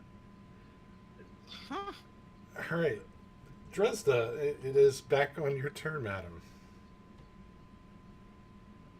Well, sleep doesn't last very long in this edition, so No, it doesn't. I'm gonna take out that rope. Don't ask why she carries rope wherever she goes. No, I'm pretty sure we all can figure out why she carries rope wherever she goes. I'm surprised she doesn't carry manacles wherever she goes. Like Don't one's ask enchanted why with she You carries- the said- dimensional you're anchor. Assuming she doesn't. Yeah, that was under a really weird assumption. Well, she would have put those out Yeah. because those were much easier to get on. That Are you That's making a fair assumptions point. about when she puts out? To be fair, I forgot to buy manacles. She left you her ever last heard pair it? on her last date. They're probably still shackled somewhere in a basement. So, don't ask questions. Yeah, it's better that way. could you guys like take care of them while I finish this up? And she's gonna start tying up the guard she slept. And cutting off her 50 feet of rope because she doesn't need 50 feet of rope to tie up somebody. I mean, you got 50 feet of rope of climbing you can start cutting up too. I I mean, mean, I don't like own it, and people get mad at me when I start cutting up their stuff. That's fine. How far away is this guy that just escaped this sphere of water? Let's see. With his movement, he's 50 feet away. 50 feet? Yeah. Because he was 30 feet away from the other guard. I don't think 45 feet. I think then I would be 10 feet away if I used up my full movement. Right? yeah, Uh, that is how numbers work. Does she have the key point for dash? she does. I'm debating if I want to use it or if I want to do something else.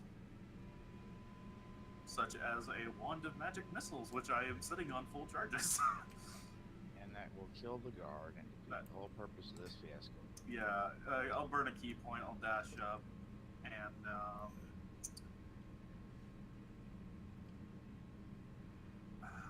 don't suppose I can get advantage for trying to restrain him, can I? No. Cool, I'm just gonna stab him then. Well, 19's going to hit. Yep, and that's for 10 damage. By the way, this is still with the hand guard of her weapon. Does a 12 hit? 12 will actually hit, yes. Okay. They're not heavily armored. Okay. And, I used my bonus action to dash up, so that is my turn for a total of 16. All right, so yeah, you points of start damage. cold cocking him as he comes out the watery sphere. Now Menhir is like Tom Cruise in the first Mission Impossible. 0 body count. Speaking of, it is Menhir's turn. Is the guy still conscious? Oh, he is. Yeah, the one Rexy is pounding on. Yeah, he's still very conscious. We're screwed. I can't close that distance. I mean, potentially not. It depends because he doesn't get a turn before. Okay, I'll close the distance to box him in, though, so that way if he tries to run past me, I can get an attack of opportunity and grapple his ass or something. That's what I'll do. Okay. So I double move to 50 feet, and I'm like behind him while Rexy is fighting. All right. Garand, it is your turn as you see all this starts to unfold. Everybody's trying to chase down the one guard who escaped his confines, who's still a threat. How Right- How far away is he? 50 feet. 5. So that would put me within melee range, right? Or would That's it what I asked earlier. well, you see, That's why I had to when burn you a start, key point to when dash. you Yeah, you're- start talking, I kind of don't stop listening. Well, your speed is 45, so you'd be 5 feet away from him. So you wouldn't be Oh, in if melee that's- range with him. So If I that's would the be. case- If that's the case, then I wouldn't have had to need to use the key point knife, and I would have used Flurry of Blow instead. I said he was 50 feet away. And I asked if it was going to put me in the melee range if I used my full movement, and You said you. No, I said many. Okay, so Garen can move 45 feet, which is not enough to get into melee range. Oh, it's not. Okay. It's not. That's what I just said. It is not. You're 5 feet shy. 5 Well, I feet thought away. you said that. I heard you say that I would be. No, you would not be. Yeah, there's a 5 foot square between you and him right now. Yeah. I figured it was that way or the other. Where? Though you can feel free to hit Rexia, who is in that 5 foot square. If it makes you feel any better. Throw a javelin. Reckless attack! Reckless attack!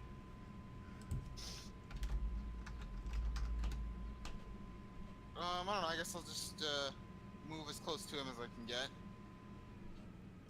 All right, so you're literally 10 feet away. You're just shy of him, so that's where you got that 5 foot square between you and him. Yeah. All right, Narum.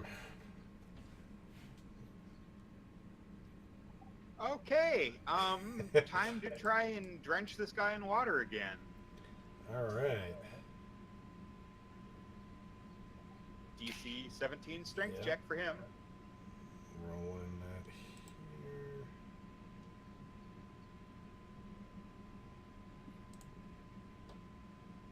Failed.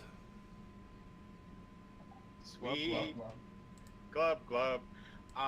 If there's any movement left in the sphere, I'm going to roll it back and try and pick up the other two unconscious bodies.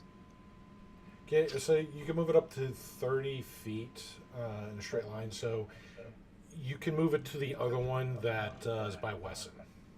Okay, yeah, that'll be perfect.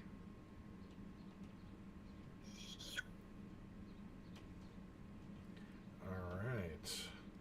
Speaking of Wesson, it is your turn. Did you see this watery sphere? Like this guard struggles to get out of this sphere that just engulfed him, and as he's still trying to get away from it, Rexia starts beating the crap out of him. Menhir and Garen are right on the heels of Rexia, and then the sphere just comes up and rolls on top of him. Kind of like that old PlayStation game where you roll the ball and all the objects get stuck to it.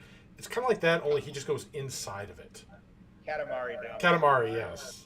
Can I strike the still conscious guy in the orb?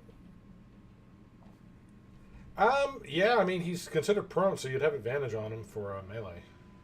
I'm just trying to knock him out. Well, actually, I take that back. He's in water, so what are you attacking him with? Two-handed quarterstaff. Okay, so there wouldn't be an advantage, so just make a straight-up roll. Wait, That's- Marine, should I not hit him? No, go for it. Yeah, you Go can for hit him. it. It's just you wouldn't get any special advantage because he is submerged in the water, so you still have the water rules that get in effect for that. 22 is going to You hit. just don't want to enter the water yourself. Yeah, no. Dude. Okay, go ahead and roll your damage. 4 damage. So he is still very conscious. And that didn't play the right one there. So, yeah, you jab your quarterstaff in there, try to knock him out. You hit him right in the head, and you see blood start to trickle out, and kind of the little red mist sort of appear in the water from where you hit him with the quarterstaff. But Go to sleep, you bastard. all right, what else are you doing, Wesson? I'm done.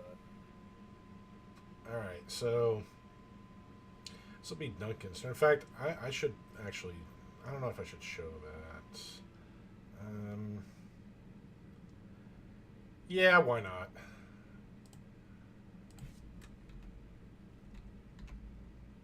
I'm not sure what shows on here for you guys. All right.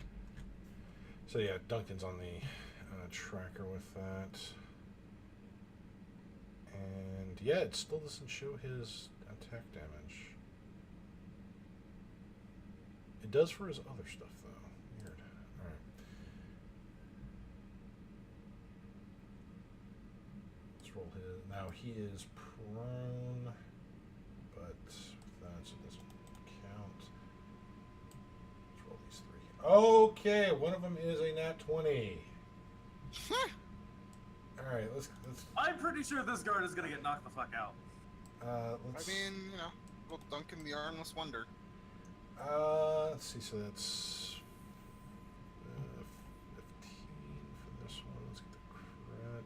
Actually, so before he could even do the crit, he get knocked out. So yeah, he's just. So Duncan just goes in there, punches him through the water. As Weston's saying, "Go to sleep," and just Duncan just kind of kicks him, knocks him right out, and he just falls. He's just limp in the water. All right, drop that water ball. We'll tie these fuckers up. That's what Drez is doing right now. But before you do that, I want to make sure Click gets a chance to do something because. Click will fly up and catch up with the group again, holding an action to heal someone should they need it. Okay, so you're out of combat. So as you start securing the rest of the guards here. Since we're out of combat while they're securing guards, can I make sure that no one else is coming? Sure can. Make a perception check. Can I aid him? I already have advantage. That's 20. Okay. So, I mean, there are guards still kind of searching the Colosseum. You can see the lights through the windows, like looking through the arena. But, and you hear footsteps like above you just kind of running about. So they are still moving about. But there's nobody in the immediate vicinity that you can see.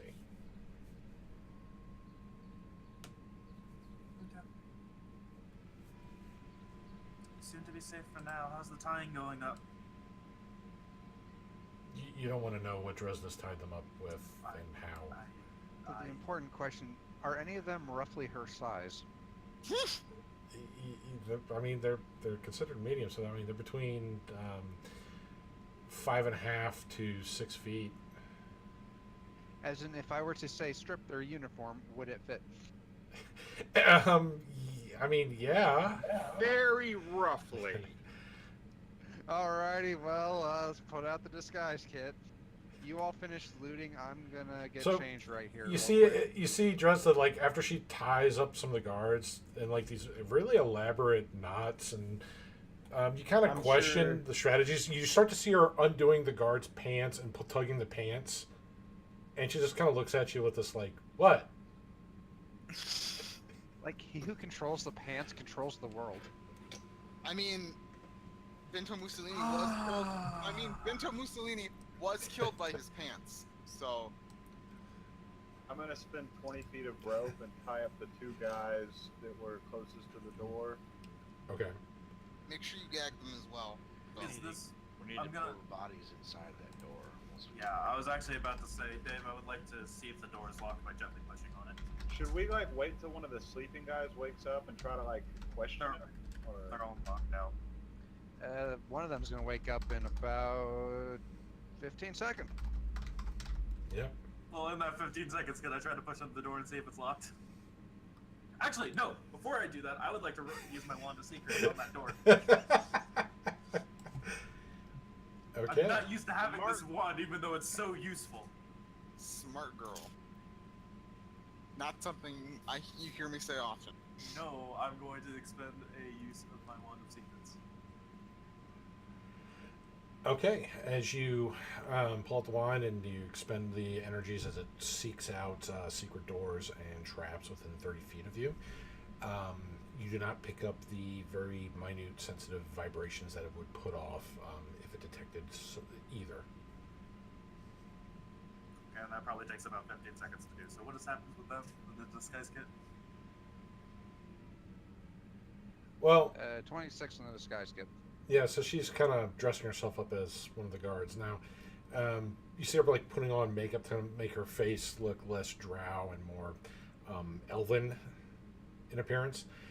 Now, as you are stripping this guard down, you do notice something on the guard itself. On the inside of the form, under the bracer that he was wearing, is a tattoo. He's wearing a wire. Well, the has an idea, but what kind of tattoo is it? So, As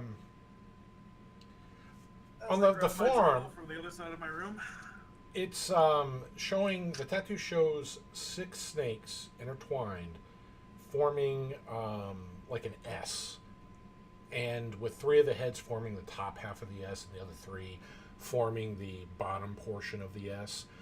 Their tails kind of tied in the center of it. But on this tattoo, behind these 6 snakes, you clearly see what looks to be 2 blades also on this tattoo. Somewhere, his master is whispering venomously, "Harry Potter."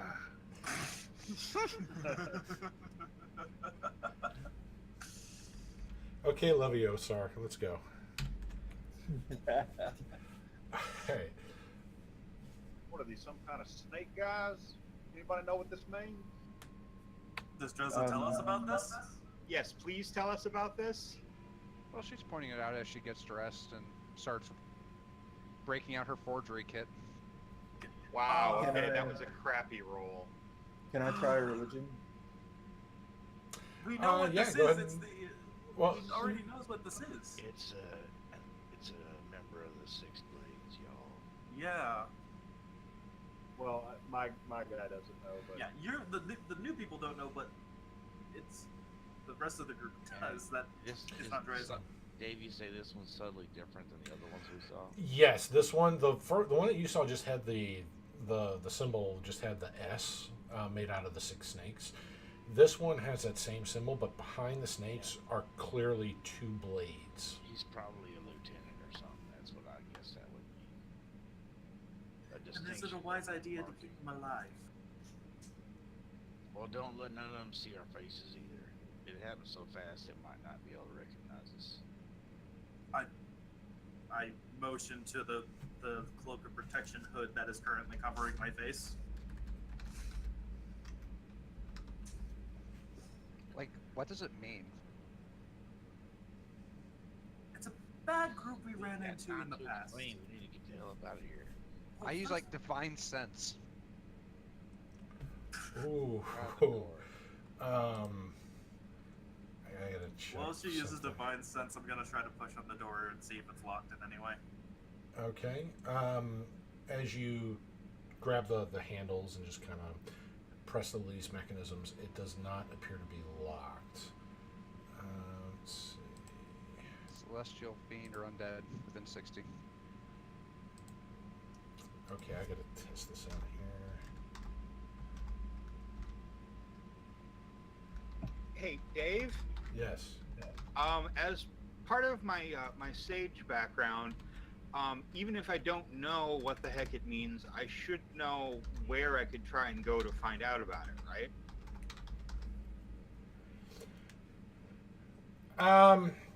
Yes. Okay. Good test save. Yeah, I'll just make a note of that so that, you know, if and when we survive this encounter, Nareem can go find out more about this stuff. Okay. So click. You're rolling religion, knowledge religion on this. Yeah, it's the only knowledge I have. can I aid him as proficient in religion? Well, I was gonna. No, this is something that he's kind of doing like through his memory, so you wouldn't be able to kind of aid him. This is him just kind of focusing on the symbol itself, seeing what he can recall. I do cast guidance. Okay. That's a 20. Nat 20. Oh, Uh, good. All right. 25. So, you do recall some things about the 6 blades. They're less of a religion, more of a. They almost, the way they act is, some people see them as like a organized crime, like gang, but their followers have cell phones, No, their followers apparently they act more fanatical than that. They almost act like a cult, the way they condone themselves, and a lot of them will fight to the death with that cult for their beliefs. Kind of frightening. A lot of the times they will send vicious messages, from what you know. A lot of their victims they like to dismember and leave as symbols. So you've seen this back in Turst Fields, as they sent a message to some of the other criminal organizations like the Myriad and the Clasp, basically during that whole gang war, as well as the Guard. They were just turning into hamburger and leaving their body parts, hanging in various bits from alleyways and even at like main entryways and gates, just to show, hey, we can get to you and we can do bad things to you. Yeah, but evil Holy sons shit. of bitches. Yeah. Evil Maybe, sons of bitches. maybe we should kill this guy. Like, maybe you should check the others. Click looks over the others to see if he can find another tattoo on him. And Alright. like loot the bodies. Oh yeah, yeah. Loot the bodies. Number one rule is. Well, loot the unlike bodies. Dresden, Click. Well, I don't know, Click. Do you go for the pants first, or do you go for the other parts? Let's go with the other parts first. Okay, so checking the body there. Again, on the forearm, hidden underneath the bracer, you do find another tattoo. This one identical to the one that Dresda's found. Same snake S tattoo with two blades behind it.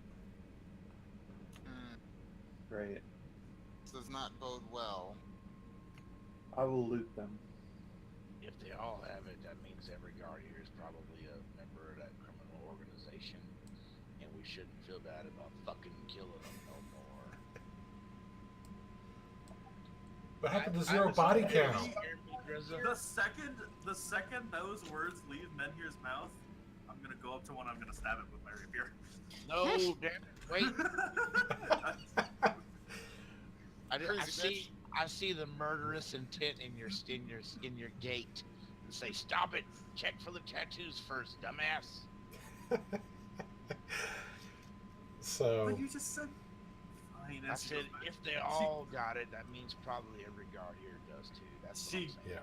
She grumbles and just goes back to the door and continues to slowly push it open as quietly as possible. As you Click is looting the bodies. Yes. So, as you are still searching the bodies with that Click, they have a few coins on them, but they don't have anything like keys or any kind of rolled parchment with secret orders, things like that. They have what you expect a guard to have.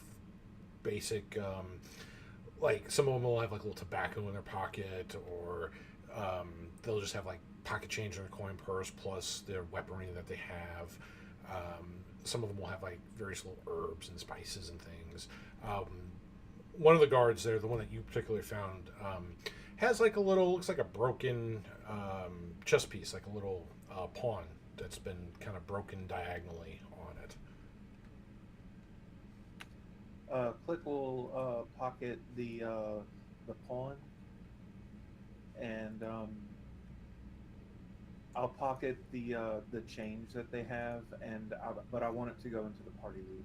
Sure. All right. Let me just mark this here for later.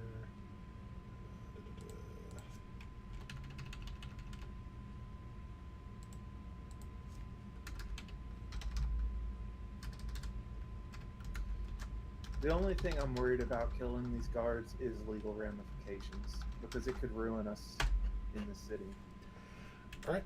So I do have that noted, and as the rest of you, so Rexy, you open the door. There are, it's not really stairs that lead down here. It's more of a flat, kind of a ramp that moves down. So Now, not a broom closet. yeah, it's a pretty large corridor that moves down below, and about 20 feet down, you can clearly see what looks to be kind of a mist or a thick fog that blankets kind of the ground as it slopes. It doesn't look like it's filling the entire corridor from it. It just looks like it's a few feet, like 2 feet off the ground, and just kind of rolls. So you see the fog kind of sloped, and then as the tunnel goes downwards, where it eventually levels off, the fog is there, but you can see the fog is much lower down there. Does the fog have any unique tint to it, or does it just look like normal fog? It looks like thick rolling fog, but it's only about 2 feet off the ground. Wait, why is there fog doors? For spooky atmosphere. No, that is a very valid question. That's a valid question, but I also have something that says "fuck your fog," which is called gust of wind fan, which I'm not going to use just yet. I'm going to wait for everyone to be ready. Okay. Okay, who else is going to pose as one of the door guards? We need to drag these guys in here into this door and see what we can find. Click can't exactly fit into the guards' uniforms. Indeed, little brother, I wasn't talking to you. Rexia is perfectly happy being in her cloak and not having her face seen, thanks. I'm gonna break out the forgery kit now and start working up some official orders from Castle. Okay. While that's happening, can I check the door on the other side and see if there's any locking mechanism, or is this just two doors that you can just open at? They're just two doors next to each other that you can open up wide to let larger things go down into this corridor. Can we say we drag all the guards in here? Yes, that's what Menhir's doing, actually. I'll help out in here. I'll grab two Same. by the I will also help. Yeah, sure. What the hell? Nareem will help too. I want to just make sure there's no other guards coming that are perceivable at the moment. Make a perception check.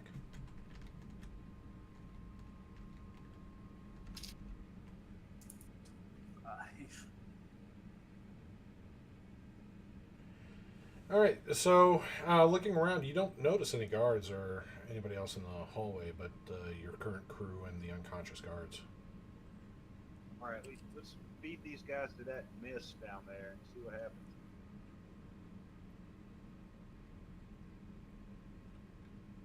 Okay, so are you tossing one down the long corridor into the mists? Nah, I'm just dragging them in and like getting them behind the door, I guess. Okay. Inside. All right, yeah, you can do that. And again, the mists don't start till about 20 feet after the doors. And this is on an inclined plane going down the hall. So the whole hallway looks like it goes down about a good 40 feet before it levels off. Dark? There are like little wall torches lighting up the areas, is why you can kind of see. But the fog, you can't really see through the fog. It is obscuring the ground. It's obscuring the ground, but is it to our normal vision height? From what you can see with the fog, it looks like it goes up only about 2 feet off the ground. And then anything 2 feet from the ground and lower, you cannot see.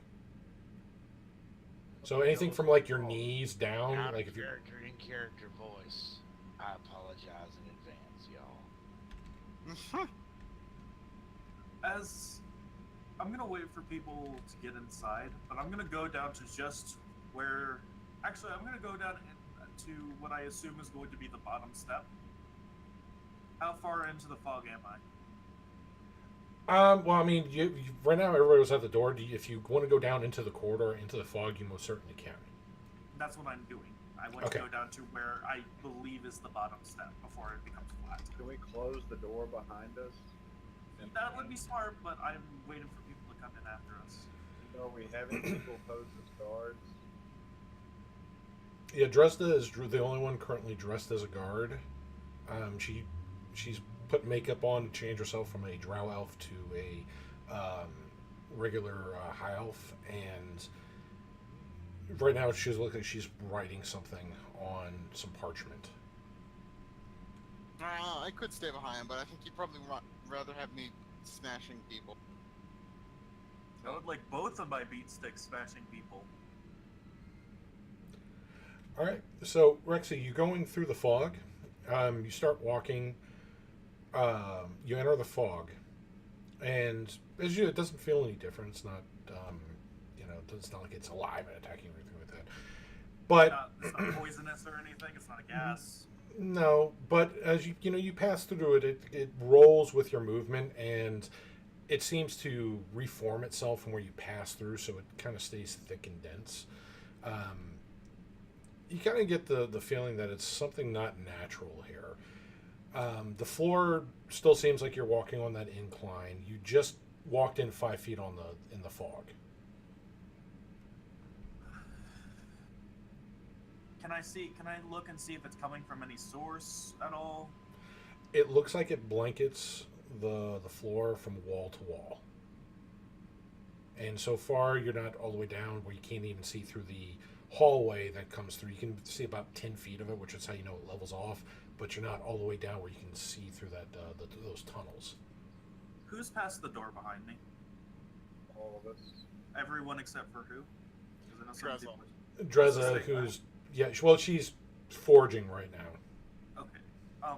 I'm going to kind of motion someone behind me to close the door.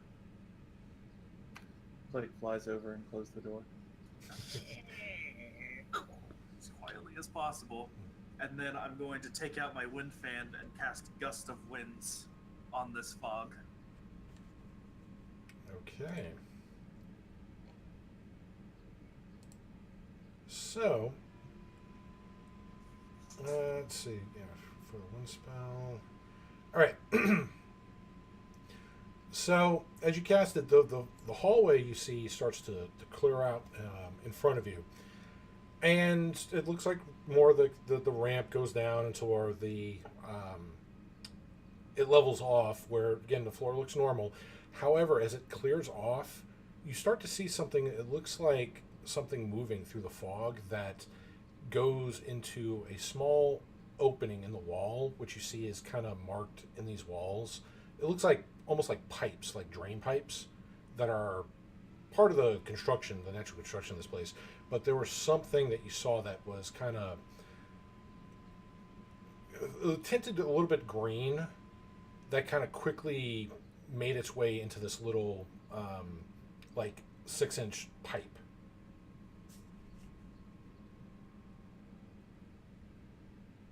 I have a feeling we should not be here. This is getting badly. Is the door closed behind? The door's closed behind me, right? Guys. Yeah. And Rexia, there's something else down here.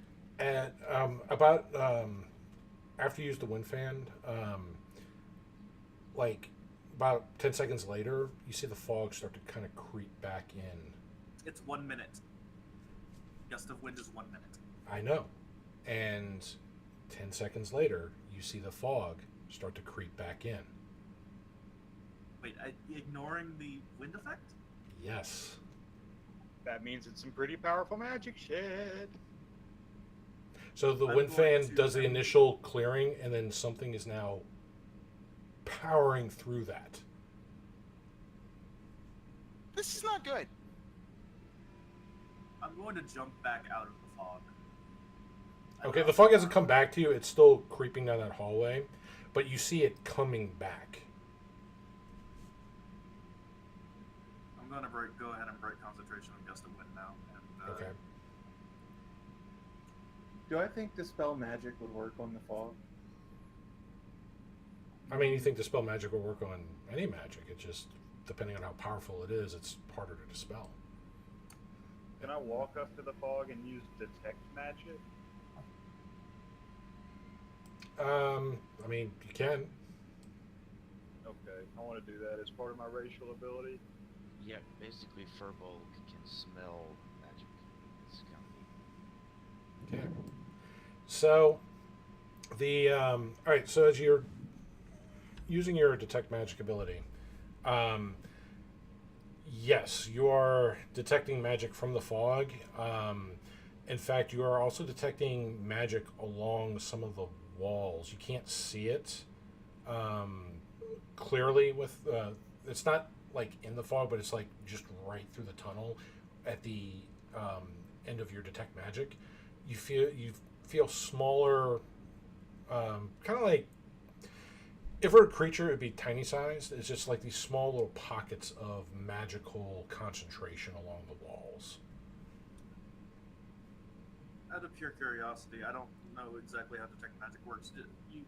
Can you like see an aura or figure out a more precise location in the pipes? He's not. I didn't say he was picking them from the pipes. These are higher up on the walls that he's detecting smaller pockets of concentrated magical energies. Or invisible creature or object.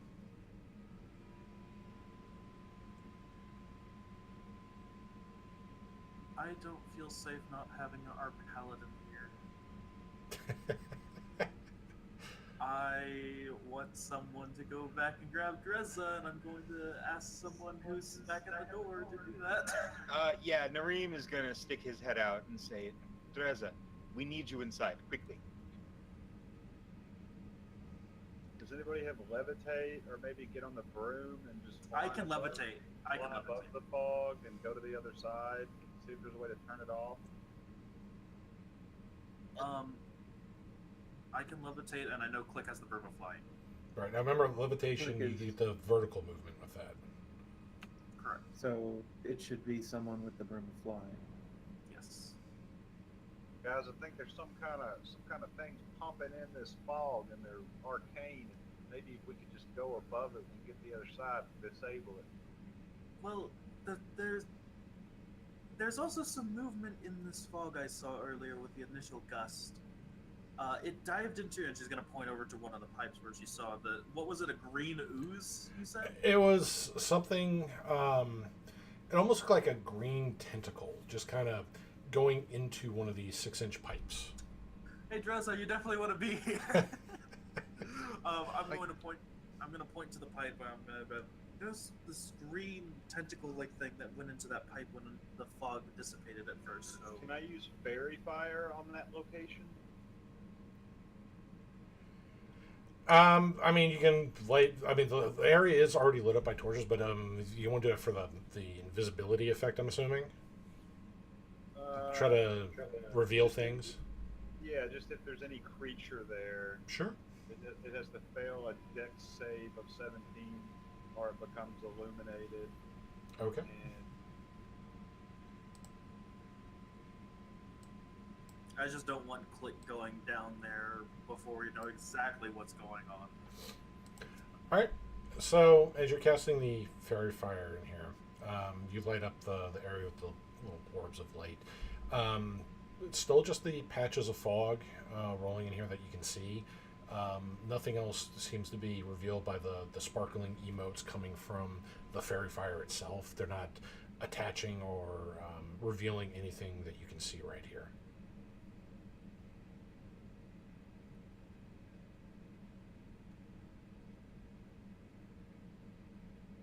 all right, who wants to make a mad dash through there? Well, they have clicked on a broom. First thing is Click is on the broom. Go above the fog.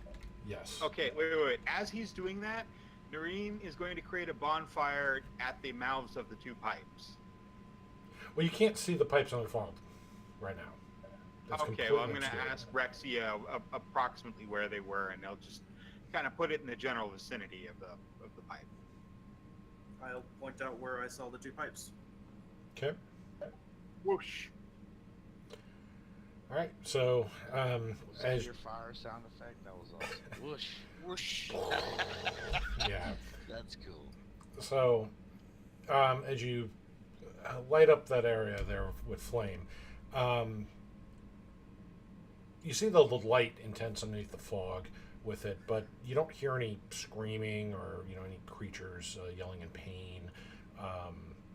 The fire just goes off and then stops. Yes, this is a good sign. I'm gonna look back at Click and go, just be careful. quick nods and flies as close to the ceiling as possible, trying to look for a way to stop the pipes. All right, so the ceiling is about 20 feet high, and so you're pretty high up there. There's no pipes, at least the what they're describing anywhere on the ceiling. However, once you get down that ramp and you go to that hallway, you can see kind of straight down there, and the hallway kind of goes down and branches off like a Y at the end. Along the corridors here, this hallway, they have these almost clear panels, and in these panels you can see various creatures. Some of them you see like lions, others you see like tigers inside of them. Next to each of these panels, next to each of these clear panels are it's like a gold square that has 3 colored gems in it, a red, blue, and yellow gem that you can tell just by looking at it, Click, that it looks like these things can be pressed. Inside the chambers where these animals are, there are no fog. You do not see any pipes or any other entry points in there.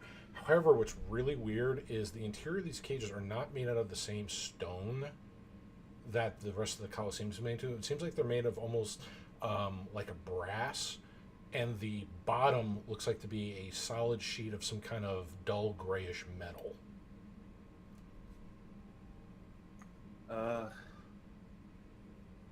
Poor Click flies back across the hallway and lands in front of Narum.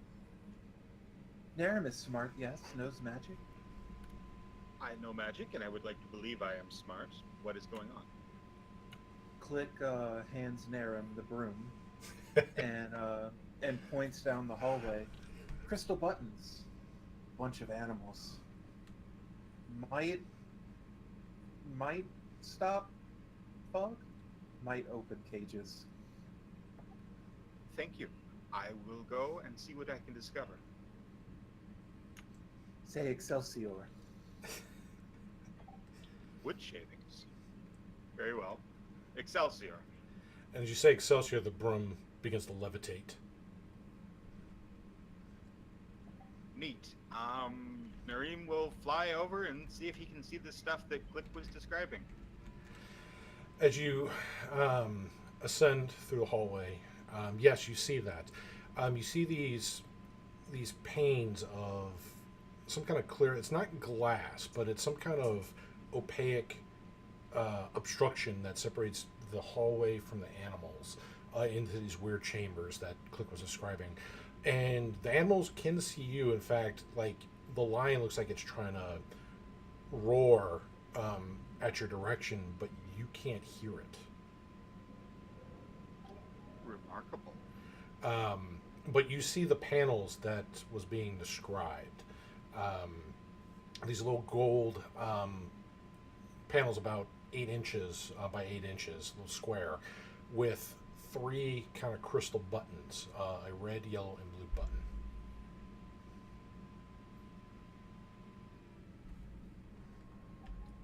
Yeah, Nareem is definitely not pressing the red button. It's quantities that just magically duplicates the animals for the events. So you press red and you get 3 tigers out in the middle of the stadium. That would be pretty rad. What do you do? It's like YOLO, only there's animals. I am totally going to investigate this thing and see if I can understand anything about it. Okay. That's a natural. Oh wait, what? That was a natural. Was that not nothing on anyone's history? It looked like a 20 for a second, but it stayed on 8. Yeah, it teases you like that sometimes. Damn you, fantasy grounds! Stolen from. So, Should I make an Arcana roll too? well, all right. So I want you to make a wisdom check. Just straight up wisdom. Pick a cage with a less dangerous animal and try to That is a nice wisdom check. A 19. Okay, so what you're guessing here is these are probably some sort of combination lock to these cells, because these things look like buttons, but you don't know like the sequence or what would you need to do to open them.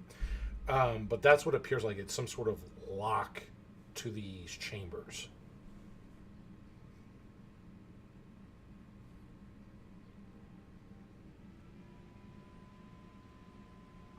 It's quite remarkable. You haven't seen anything like this, and it's very, very, as an old NPC would say, or a PC rather, would say, fascinating.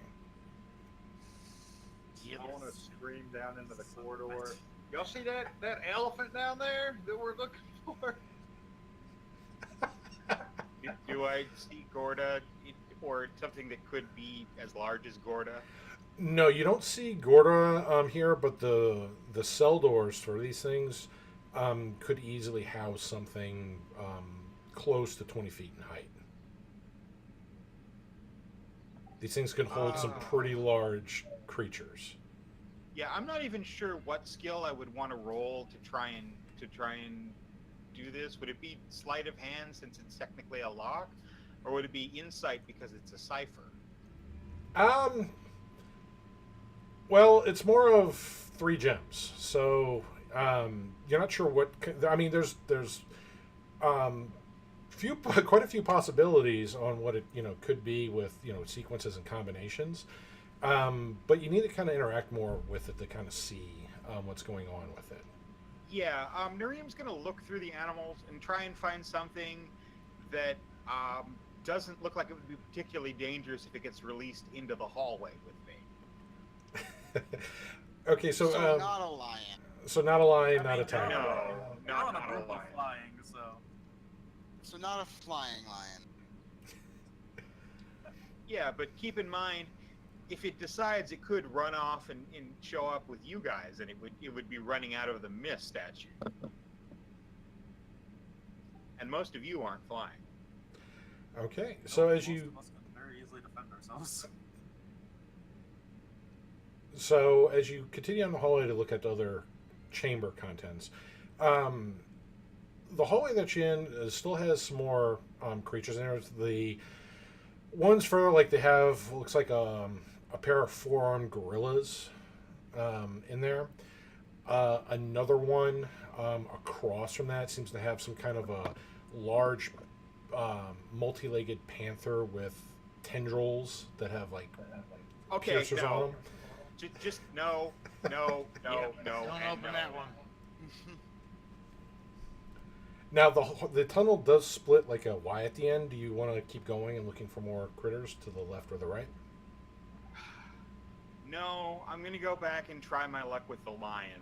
That seems like the least deadly thing you've described so far. Okay, so as you say, try and look with the lion. What are you doing? Well, I'm just gonna try, good old Roy G. Bav. So I'm gonna go red, yellow, blue. Okay, so as you press the red button, it does light up a little bit. So that right there tells you that the sequence is probably only 3 gems long, which limits the possibilities to about 6 or so. And doing that sequence that you put in, after you light up all 3 gems in that sequence, the gems kind of go back to what they were before, but not before you see the bottom panel of the chamber in there arc up all this like arcs of electricity, like this energy that comes sparking through. The lion roars as it's being injected with all this energy, and let me roll its damage. Yes, this is what I was afraid of. I'm not. And it is now dead. Oof. You see the body of it, the hair starts to catch on fire. You don't hear it scream, but you can see it in pain. It's like that scene in Stephen King's Cat's Eye where the cat was trying to get off the floor, but no matter where it went, it was always getting electrocuted. Only this has been amped up. And to the point where it killed this creature. yeah, this is not making Nareem happy. He's going to report that entering in the wrong code kills the animal in the cell.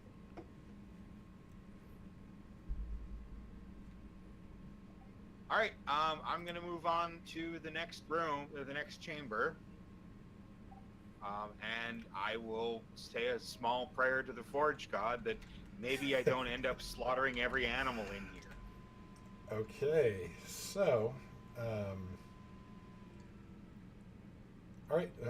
So, which chamber do you go to? Do you go to the one with the four-armed gorillas, the black multi-legged panther-like creature, or the tiger? Or do you find something else? Let's go with the four-armed gorilla. Jesus Christ! All right, there's a pair of them in there. Just out of a little bit of fear, I'm gonna pull out my rapier. All right, I'm gonna see if I can use 3 presses of the same gem. I'm gonna press the yellow one 3 times. Okay, so as you tap the yellow once, it lights up, and you try to tap it again. It doesn't unlight, but it won't really. It doesn't seem to trigger anything when you tap it 3 times. All right, Other than it lights up once. Okay, then I'll try blue and then red. Okay. So as you do that, the panel comes down as these four-armed gorillas see you and start moving towards you. Engage. Good. I'm gonna fly way back up towards the ceiling, and I'm gonna kind of gesture at them, and then gesture at the hallway. You know, where it breaks off into a Y. Mm-hmm. I know they're not gonna. Do you expect us to go into fog when there is apparently green tentacles in there? What? No, I wasn't talking to you. I was talking to the gorillas. I was saying, you go that way. I know they're not going to, but I have to try. I can talk to them. Oh. Okay. Who said that? Wesson. Wesson. I have figured out how to release the animals. Unfortunately, the ones that I released are a pair of 4-armed gorillas who seem more curious about me than I am comfortable with. Yeah, they're Could you exiting the attempt- chamber, trying to get to you, trying to reach up and grab your broom and you off the broom. Well, I would have to run through the fog. And if you do that, you'll probably get tentacled. Yeah, no, don't do that. I was just going to say, could you please tell them not to bother me, that they're free to go? Lead them to the tentacles. I- Lead them I to the just- tentacles. Actually, that's a good idea. You should probably come Yeah, back to us and lead yeah, them to the actually, tentacles. I am going to drift back towards the rest of the group. I just want to scream to the gorillas in gorilla speech. Run into that fog. That's where your freedom lies. Oh my god! You call yourself a druid? You know what? Wow. You know what? Can we see the gorillas from our distance, Dave? You can't really see them unless you go down the hallway into the fog.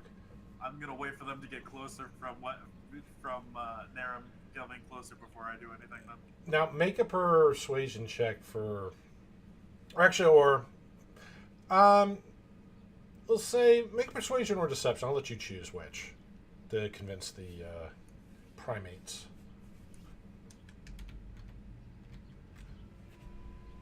That's a 19. Persuasion, all right. Well, what do you... I have advantage on that. Okay. What gave you the advantage on that? From Because- speech of beast and leaf. Purple have advantage on any communication with. Non-prime racial. Okay. So, you shout that in the gorilla speak. You hear these grunts. Sounds like something like Planet of the Apes coming from down the hallway. And as that happens, you hear them also kind of go, oh, oh, oh, and they kind of pound their chests, and they start their knuckles just start running through the fog through the hallways. It looks like they take the left path on the Y, just right on the same wall as their chamber. Just unmolested by any tentacles. So far. Did these apes have 4 arms, gray skin, and white fur, perhaps? You don't know. Menhir doesn't know because Menhir can't see them. Yeah, the only one who can see them is the one on the broom right now. I assume that I can't see them even with the eyes of the eagle. No, because the way the tunnel sloped, you'd have to be on the bottom level because there's 20 feet of tunnel roof blocking your vision down the hallway where there's I cells am on the around. bottom level. I made a point of that when I was doing Gust of Wind. Yeah, but then you went back up when the Oh, fog... yeah, I did. Yeah, I did. Okay, fair enough. So, To hell with this. We ain't got time for bullshit. And Menhir lifts Crush up and starts striding down to the damn fog, man. Bum. Menhir! Click will climb on Menhir's back as he does this. Okay, if he's Someone doing grabs this, my I'm going, leg, I'll crush it. the second they do this, I'm going to run down and, out of pure reaction, I'm going to use Gust of Wind again. And yes, I know it's a 20% chance. What do you need of it breaking? Do you want me to roll? How do I roll a D100? on this thing? so when you right click on, if you pick up if you right click on the D10, they'll have a percent die at the top left. That's your D100. I would like to. Don't fuck me. 78. It's still okay. Whew. So I'm gonna cast Gust of Wind. Okay. So you start clearing out the fog down the hallway here to where it starts to split, and a little bit beyond the split. As Do I you see do, those tentacles again? you do not see the tentacles. You do see more of the pipes, which looks like they run kind of like after each pair of cells. There seems to be a pipe on both sides of the wall. So like on the left and right sides of the wall, there's a pipe, and then there's two cells, and there's a pipe, and then the hallway branches off like a Y at the end, where you can see that there's more cells in both of those branches. I'm just gonna be walking down with Menhir. Well, we have about 10 seconds before that fog starts to come back in, so be quick. Yeah, I'm just gonna walk till we get down the Menhir. All right, so the apes went left. Do you go the same tunnel the apes went, or do you go to the right tunnel? By the way, I land and give Click back his broom. Okay. Thank you. Quick assessment. Were the cages closer to the entrance, the less dangerous monsters, or the less sized monsters? They've been getting larger as they go. Well, you've only seen 4 so far, and the one of them to the left, the first one on the left is a dead lion. The one on the right is a tiger. The one on the left wall where the lion was is opened up, and there's no creatures in there anymore. The one across from that is this weird large panther-like creature with these tentacles for tails that looks like I got a 28 on my Arcana. Can I recognize a goddamn displacer beast? oh yes, that is most certainly a displacer beast in that chamber. Lorraine will explain why we are leaving that cell well alone. Yeah, out of character, I'm going to just not even pretend it exists. You said there was a tiger cell, right? Yeah, the first cell on the right. Click is standing in front of the cell, peering in. Pretty kitty. And you hear it just kind of like walk around. Well, you don't hear it. You see it walk around, and you don't hear any sounds from inside the chamber. But you do see the cat doing its little prowl, looking at you, Click. Can I say to the cat, hey, lick your paw if you saw an elephant brought back here. It probably can't doesn't- hear you. Yeah, there's no sound coming from there. There's a sound barrier. Oh, There's- son of a bitch. Yeah, well. How far away is the fog from rolling in and hitting us, Dave? It's cleared out about 10 feet on the Y split. On both sides. I don't want to use the wind fan again. That's a 40% chance of it breaking.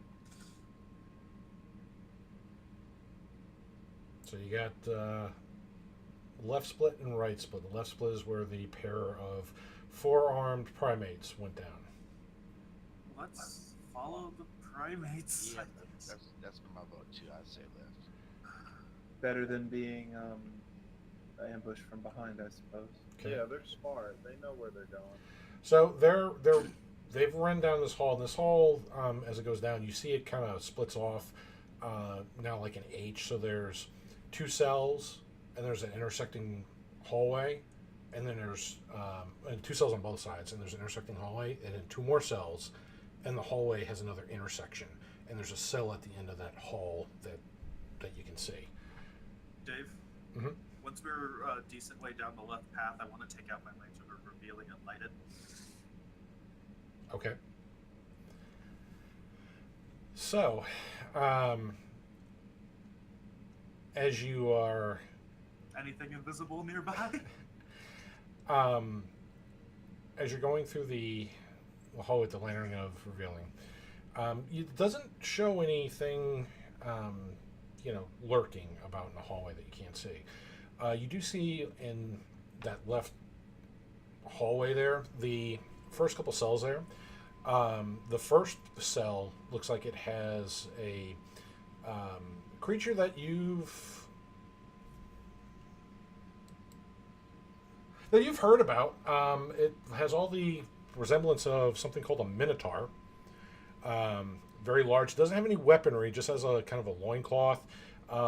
Has some pretty good shredded abs on there, and is quite large and very menacing. Looks very angry. As it sees you, as you light the lantern, it actually tries to charge the panel door, and as it hits it, no sound comes out, and it just gets knocked back like 10 feet. It tried to charge the cell door. Nareem is going to cast Prestidigitation and write backwards in common in front of the panel in big glowing magic letters, "Can you understand me?"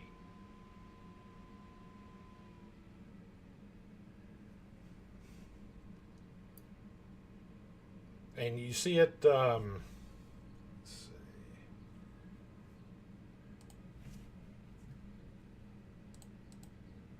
Have to go to that one there.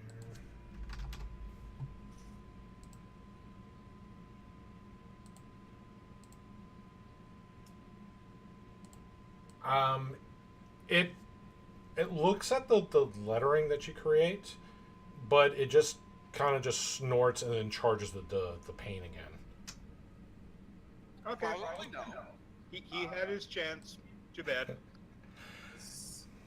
I'm going to slowly walk forward. Does the lantern do anything to the fog at all? No, it doesn't part the fog.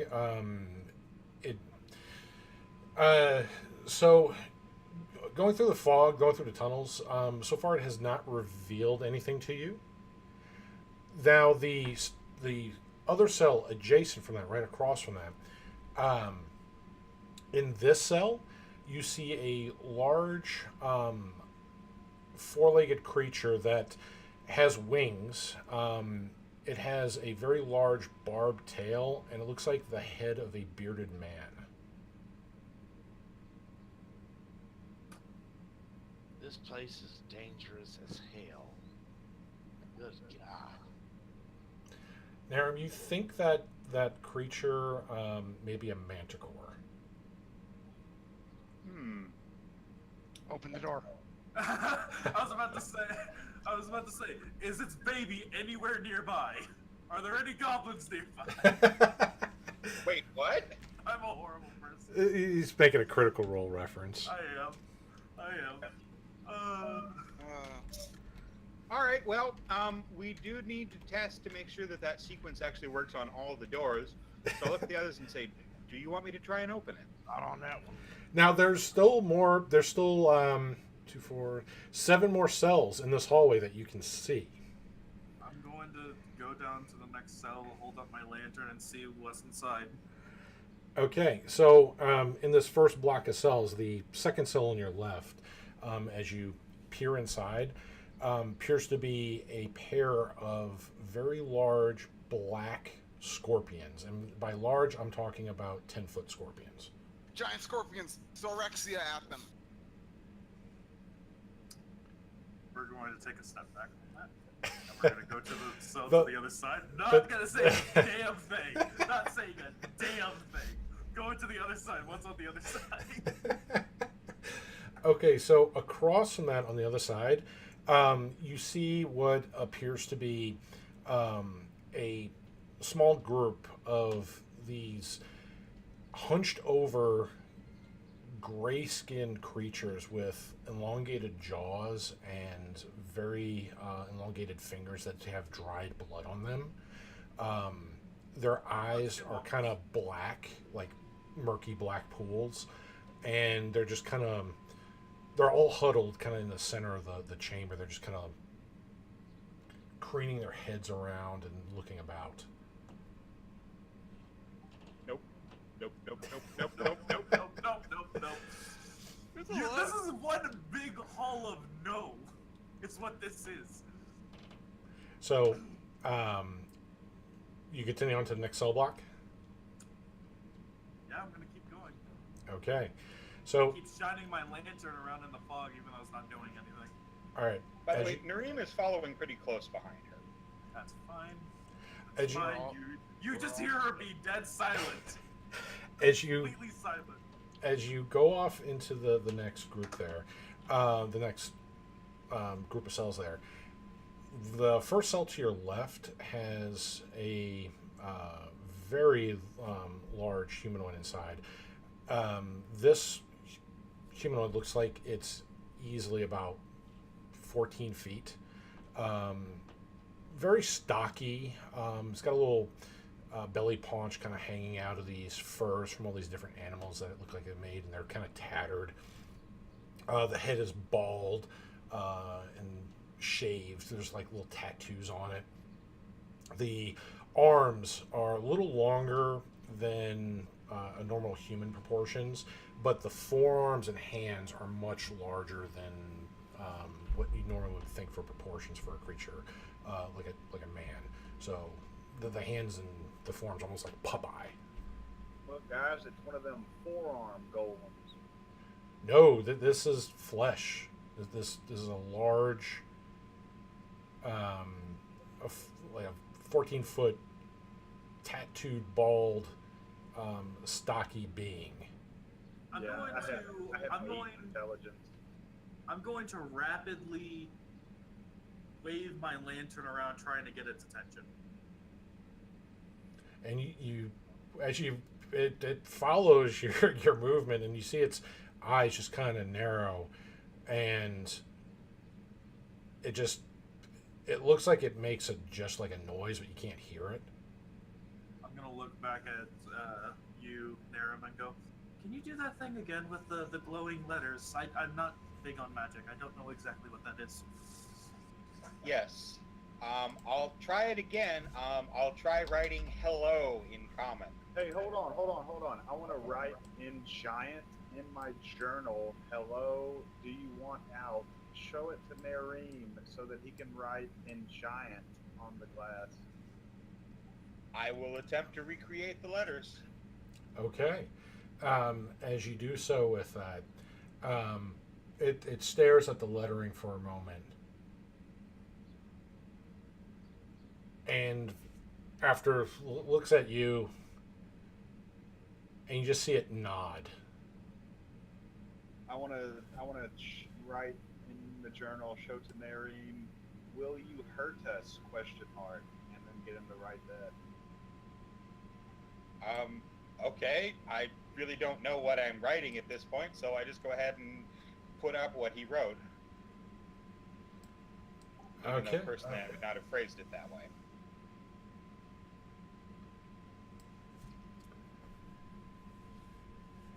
It shakes its head no. What exactly are you asking it, Weston? He's asking.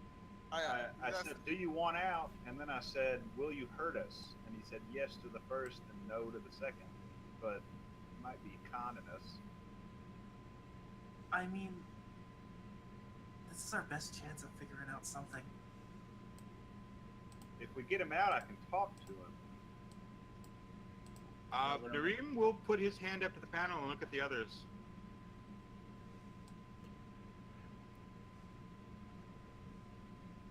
You guys want to fight a hill giant? Come on.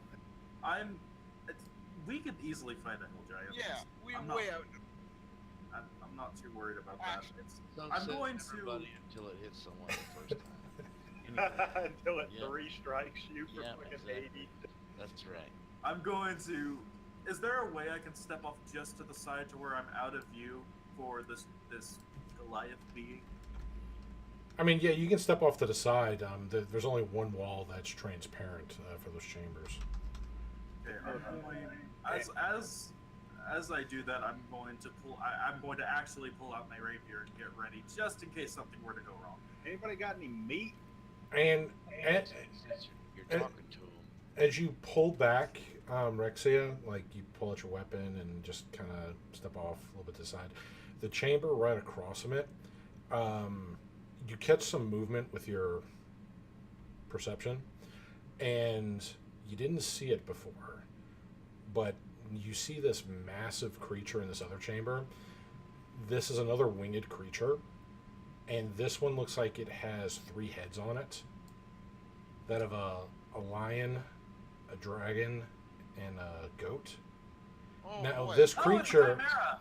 now this creature is probably, just from how massive it is, it's taking up most of the chamber, and these chambers are 20 feet.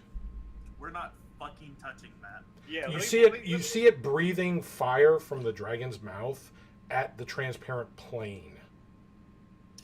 Yeah, I can't talk to that guy, so let's leave him in there. We're going Menhir to protect it. Okay. casually leans against the wall like he's gonna get a stone from out his boot and touches the red button on the Chimera's. I'm just Jesus Christ.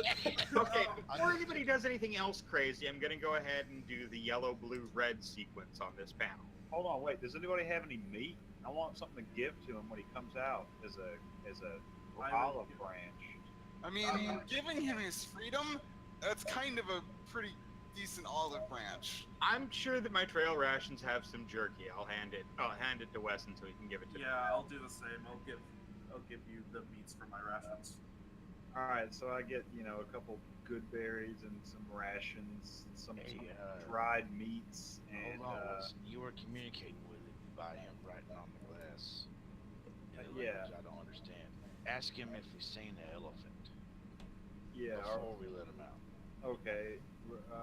So I'll write in the journal again. Have you seen a large elephant? And then in giant, and say, ask him this. As you All right. Yep, I do it. as you write that, and it kind of looks at the words, and you see it visibly scratching its head and turning its head sideways, and it looks like it's confused. Draw a picture. Draw Oh, a come picture. on, did I write elephant in katakana or some shit? Did I get that? I'm going to assume that it's just scared and confused, and it hasn't seen the elephant. So Draw a picture. Yeah, draw a picture. While they're drawing a picture, I press the goddamn gems. thank Okay. you. The picture Thank you. disappears. That the picture gets slides down as the door, the panel, the protective pane also goes down, and I'm still behind the wall, by the way. If this thing makes any act of aggression at all, I'm stabbing it. Yeah, I want to just stand right in front of the glass and just say in giant, "Oh, easy there, big fella. We're letting you go here. We're letting you out of this cage." Click activates his Helm of Comprehend Languages.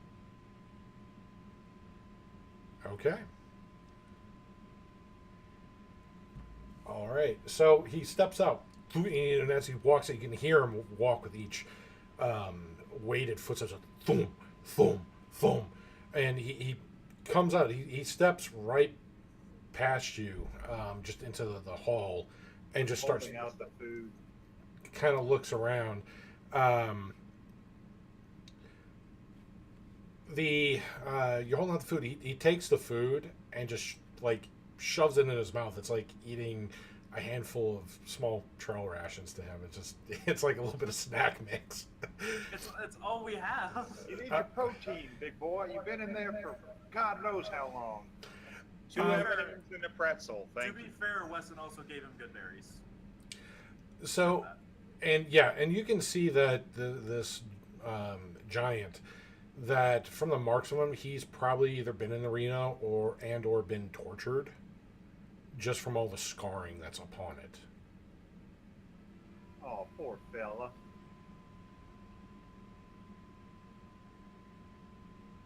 I'm Does, gonna it, lean does, over he to just, Wes. does he just hulk out down the hallway, just destroying everything? I'm gonna lean over to Wes and I'm going to ask.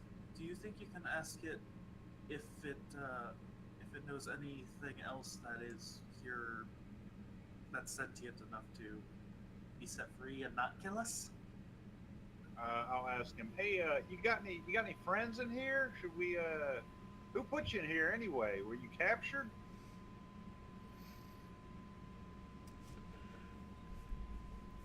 And when you ask that of him, the giant looks at you and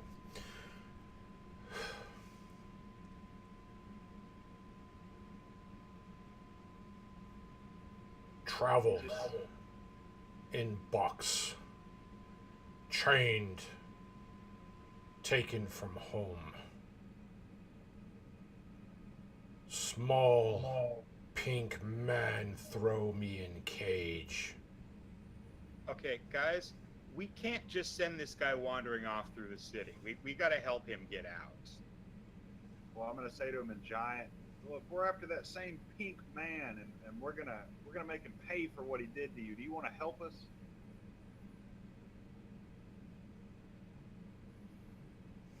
And you just see his face get more angry.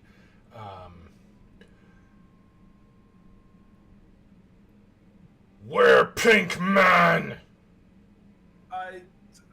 Not understanding giant, I'm going Yeah. to instinctively pull out hold up my rapier in a bit of a defensive stance. Not attack him, but hold it up in a defensive stance. Yeah, he's very angrily talking back in giant. I want to just hold up my hands and just be like, whoa, he's cool. He hates Ingiam. Ingiam captured him and brought him here in a damn crate. You can talk to him. I'm a little bit. You said he would help us. He wants Ingiam. Tell big guy where Ingiam is. I'm going to, as you're doing that, I'm actually going to hurry over to Garen and pull him off to the side. Do you still have that massive butcher's axe that you got from those two people that Menhir's name? Me and Menhir can't remember their names because they're dicks. You still have that? Well, no, they didn't have that. I that was from the other creature that was inside that had that. I And did then it was not oversized. the giant. No. Oh, so you got rid of it. Damn. Yeah, we're not living in Silent Hill.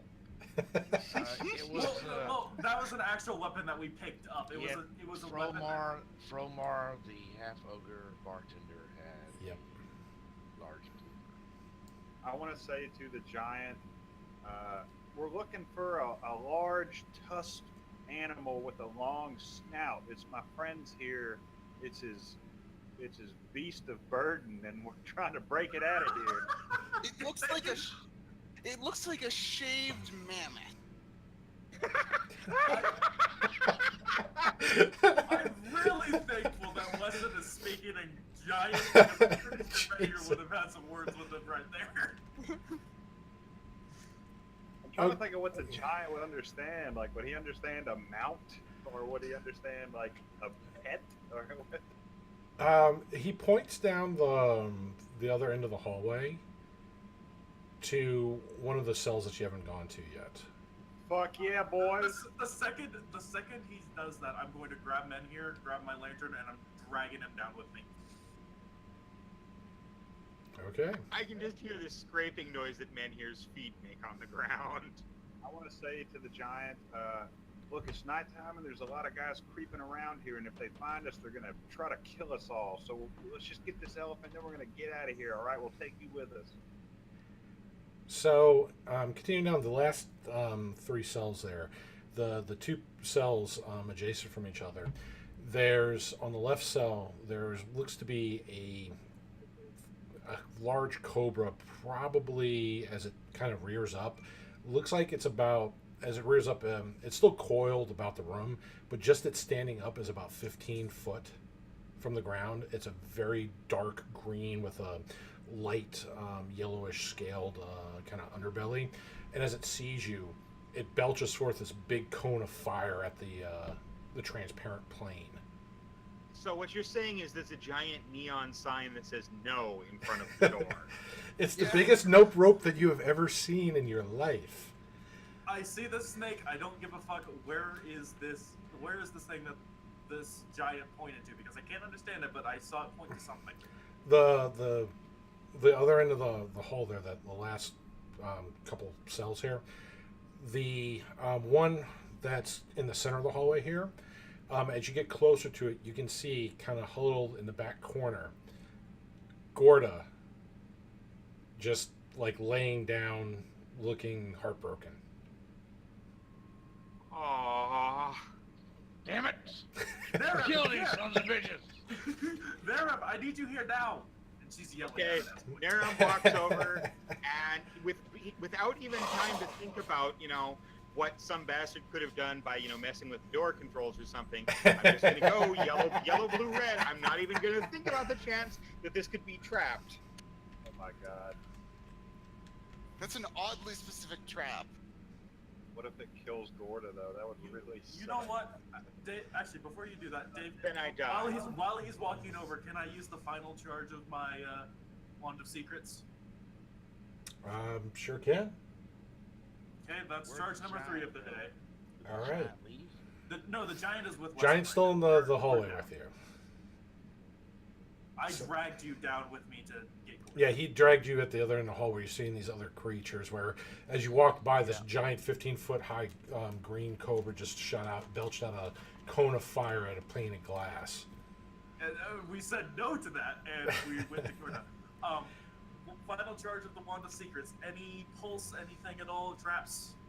As you activate it, you do not detect any traps from there. There's no vibration from the wand as it was the other previous 2 times that you used it. Okay, I'm gonna put the wand back away. It seems safe. There's no traps. All right, here we Menhir's go. pressing up against the glass in the standard movie on the other side from someone you love, and it's horrible. Well, Gorda's not looking at the glass, and she can't really hear. You just see her just kind of heads down, facing one of the other walls, just... Well, yeah, if I had a 15-foot tall fire-belching snake as a roommate, I probably wouldn't be looking out either. Yeah. Please hit the gems. Hit the gems. Yeah. Yellow, blue, red. Let's go. Okay, as you press the gems, yellow, blue, and red, the panel slides down. Gorda! I run up to her. Okay, you run into the cell, and Gorda kind of sees you, and she begins to do her normal Gorda thing when she sees you. She perks up as she sees you, does her little trumpeting, and starts nuzzling against you. Does she get up? Yeah, she gets up. So she's not me. Click will walk up to. No, the she two just thought you and, abandoned her. Evil bastard's gonna pay. Aw. I feel like Duke Nukem combined with Menhir. Those alien bastards are gonna pay for shooting up my ride. That ugly pink bastard's gonna pay for fucking with my... This is the point whenever Menhir pulls out a cigar and a shotgun and just goes. Alright. Click walks up to the two and pulls out the saddle of the cavalier and hands it to Menhir.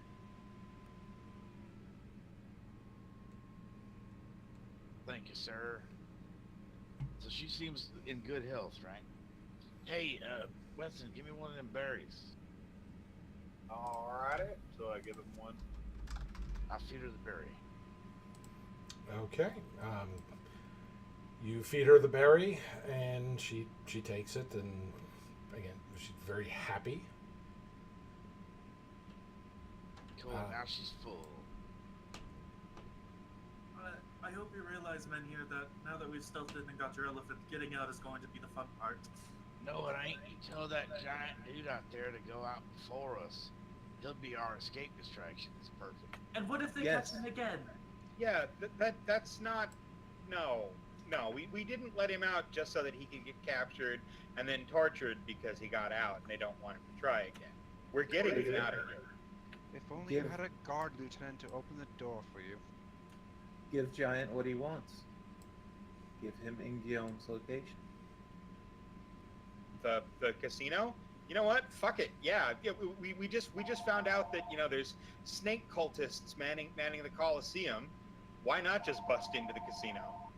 Yep, I'm okay with this plan. I am 100% okay with this plan. Your sending stone is ringing. My sending stone doesn't have a charge on it anymore, and No, that's her wand going off now. Yeah. It's like, hi. No, the problem is we don't. Like I said, did we check the other 2 guards for the tattoos too?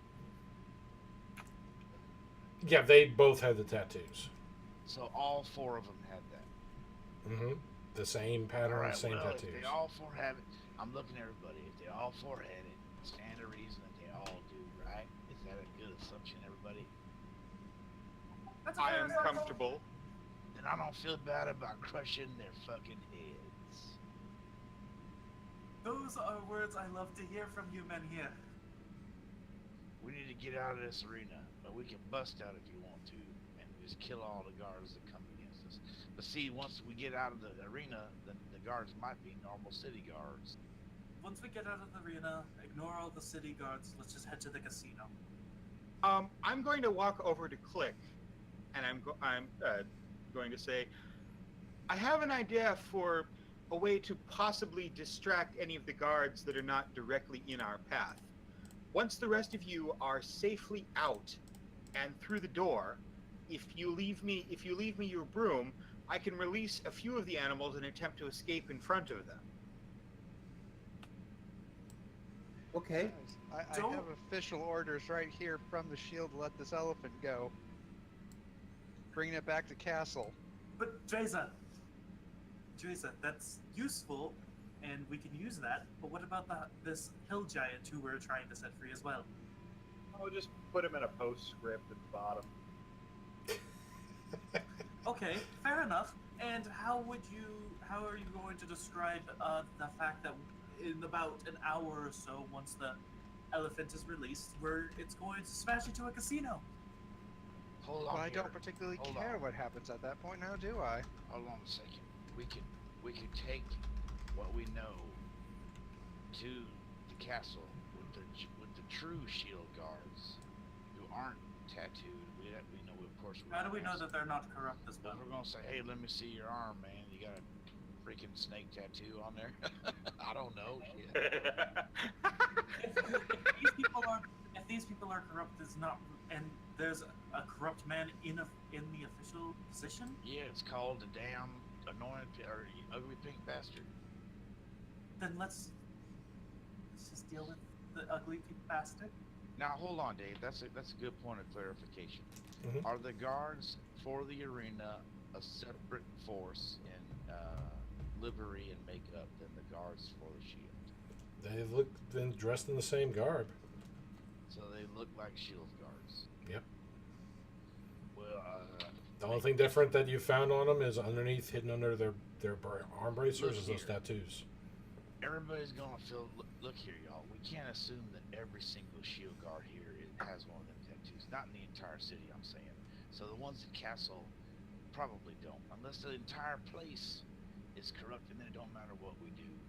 We're gonna have to fight everybody, and we'll probably get killed. So if the gods are with us, we can take what we know to the castle, talk to some just individuals who do the right thing, and let them know that they've been infiltrated by these accursed bastards, and that these dudes are guarding the arena and are involved with the ugly pig bastard himself. So how we do that is Maybe- we take these guys as prisoners with us and show them the evidence. Sounds like a plan. Maybe Temple of Bahamut at Anibara will help us. We can In tell Eddie them Bauer? Menhir, Followers of just Bahamut think- are good. I think that it's a good idea, but we should still find some place to hide Gorda. Because even with forged documents, people are No, going to know. I ain't letting her out of my sight again until these motherfuckers are dead. That's all there is to it. She's going with us to castle. And we do have to like deal with that problem of the thing that's going to kill us tomorrow. Well, we got an elephant and a giant. I think anybody who wants to stand against us is welcome to try. And I think that leaving an angry manticore behind us will distract the guards and keep them from forming a good plan in the meantime. Oh shit, that's next level. Hold on, man. Oh. If I may suggest, the creatures you let out, don't pick ones that can fly because they're going to try to escape instead of actually stick around and cause problems here.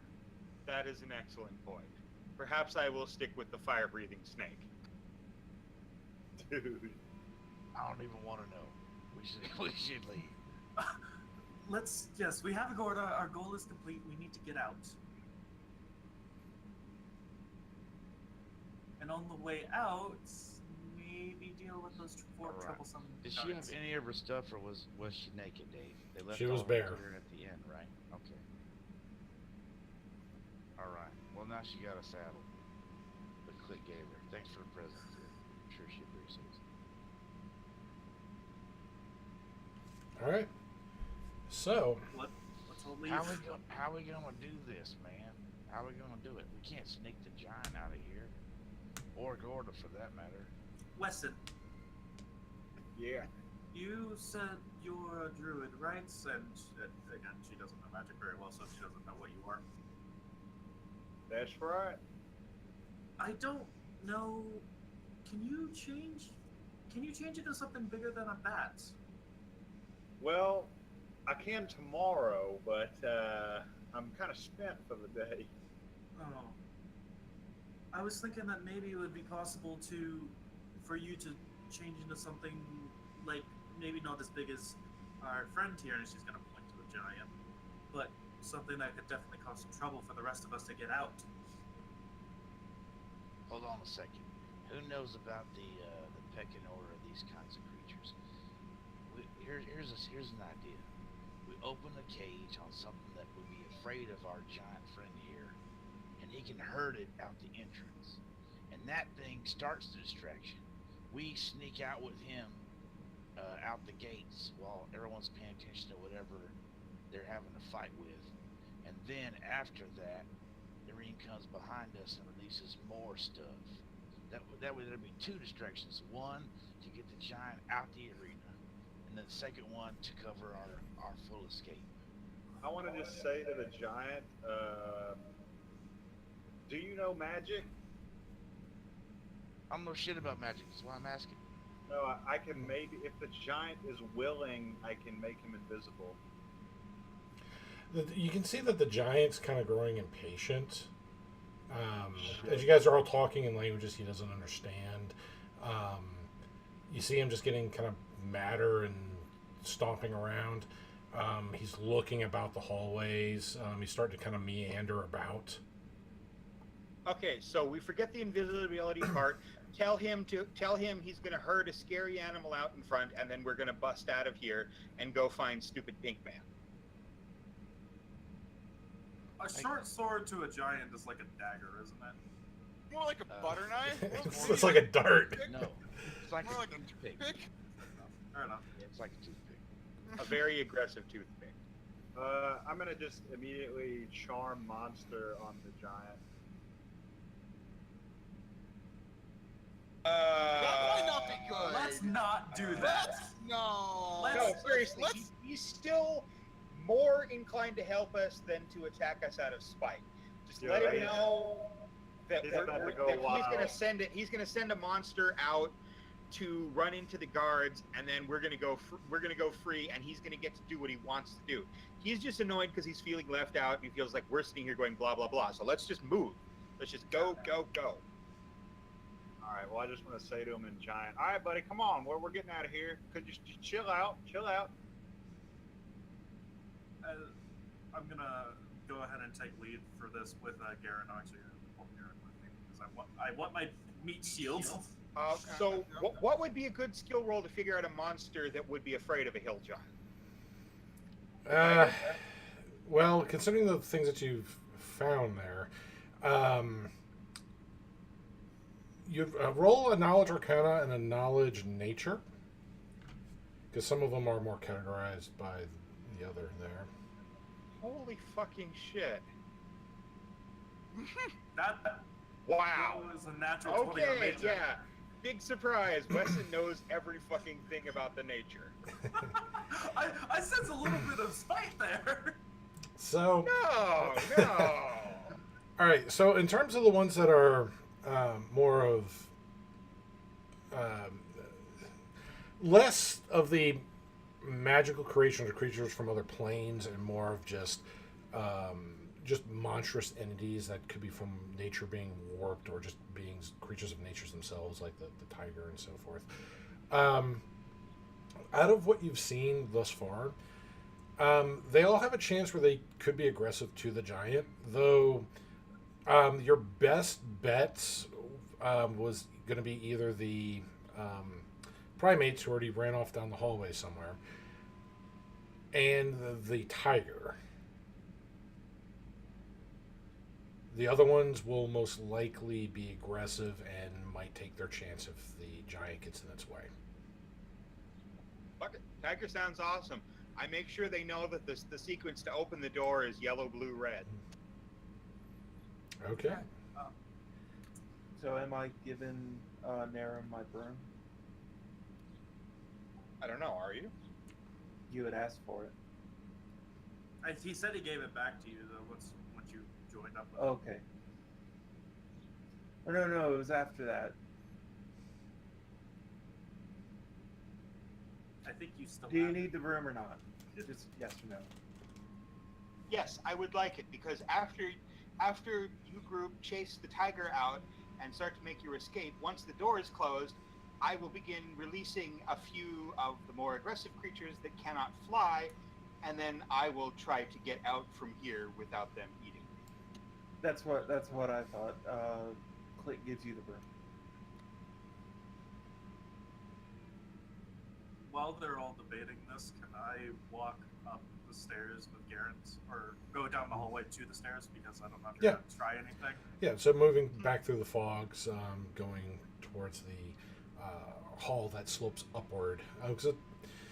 You've traveled about 180 feet so far, just going through these quick turns and It's not bends. even been an hour. What's it been, like 15 minutes?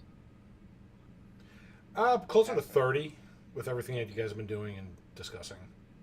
Fair enough. Nothing happens in the fog before we reach the stairs. No? Weston, what's the giant word for open? Duncan's just waiting there. Giant well. Okay, so once we let the tiger loose in the hallways, and it does what it does, and we hear some screams of alarm, then we tell the giant to open the gate that leads outside, and then that way we can get out that way. While they're all still back there, Dave, and I'm gonna walk up the stairs with Garen and slowly open the door and peek out. Is there any guards? Are the guards who are tied up awake? Like, what's the situation? Okay, so the guards that you've got tied up on the corridor there, they're still bound. Actually, no. The guards that you had up over there, the ropes are there, but the guards are not there. Oh, Wait, the The guards four- that were inside the doors? Yes, the ones that were inside the hallway are no longer there. Do they look like? Do the ropes look cut, or do they look just? No, Are they don't they look cut. still- They're still tied. so like The guards, the guards, their clothing, their weapons are all there, but there's no bodies. Okay, I know what happened, but in game I can't tell you. that's bad. That's Turn bad. into snakes. They were like consumed by like some kind of slimy Tentacle shit. monster. Yeah. Oh, that's not good. I would like. What are the weapons lying around? The long swords. Just normal long swords. Yeah. I'm gonna pick up one of the long swords. I'm gonna peek out into the room. Well, lesson learned. Don't take no prisoners on the ones with the snake tattoos. Yep, we kill those fuckers right at the spot. I'm gonna open the door slightly, peek out. Anything? Anyone? Make a perception check. Where's my savings? That's a 25. All right. As you're looking around, peeking through the door, there's no guards or anything waiting on the outside, like trying to ambush you that you can see. Peering, kind of craning your head a little bit further, just trying to get a little more gaze to the through the hall.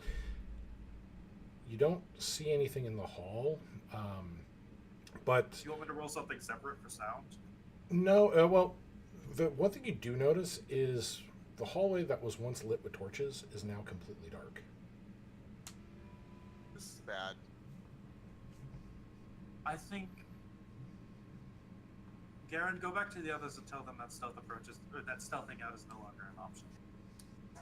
Okay.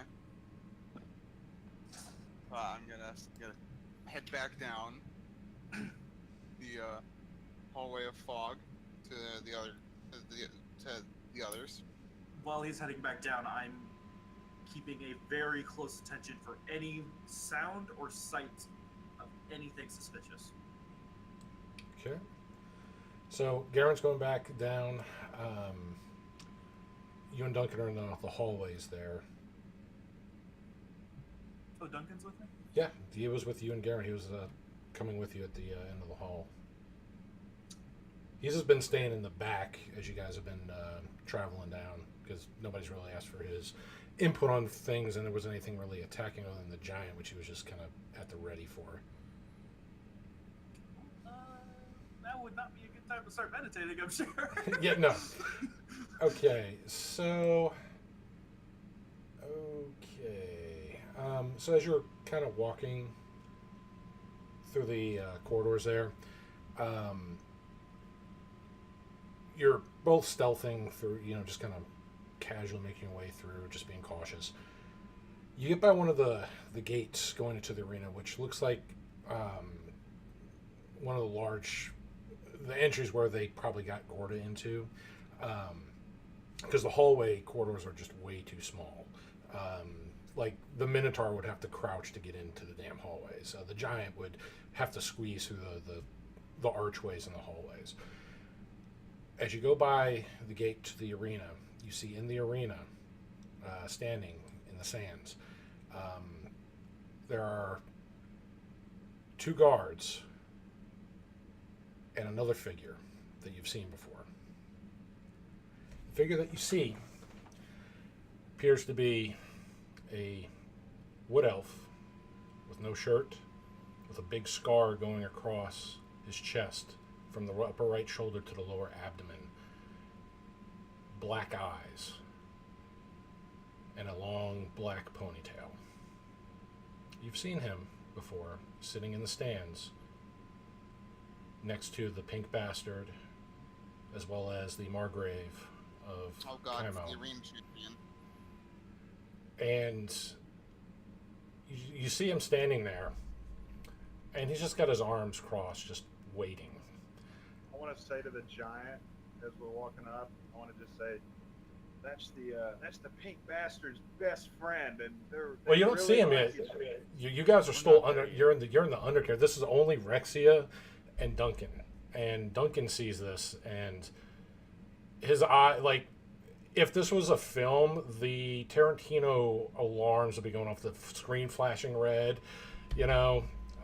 He sees that, and you hear him utter the word "dollar." And faintly in the background, you can hear.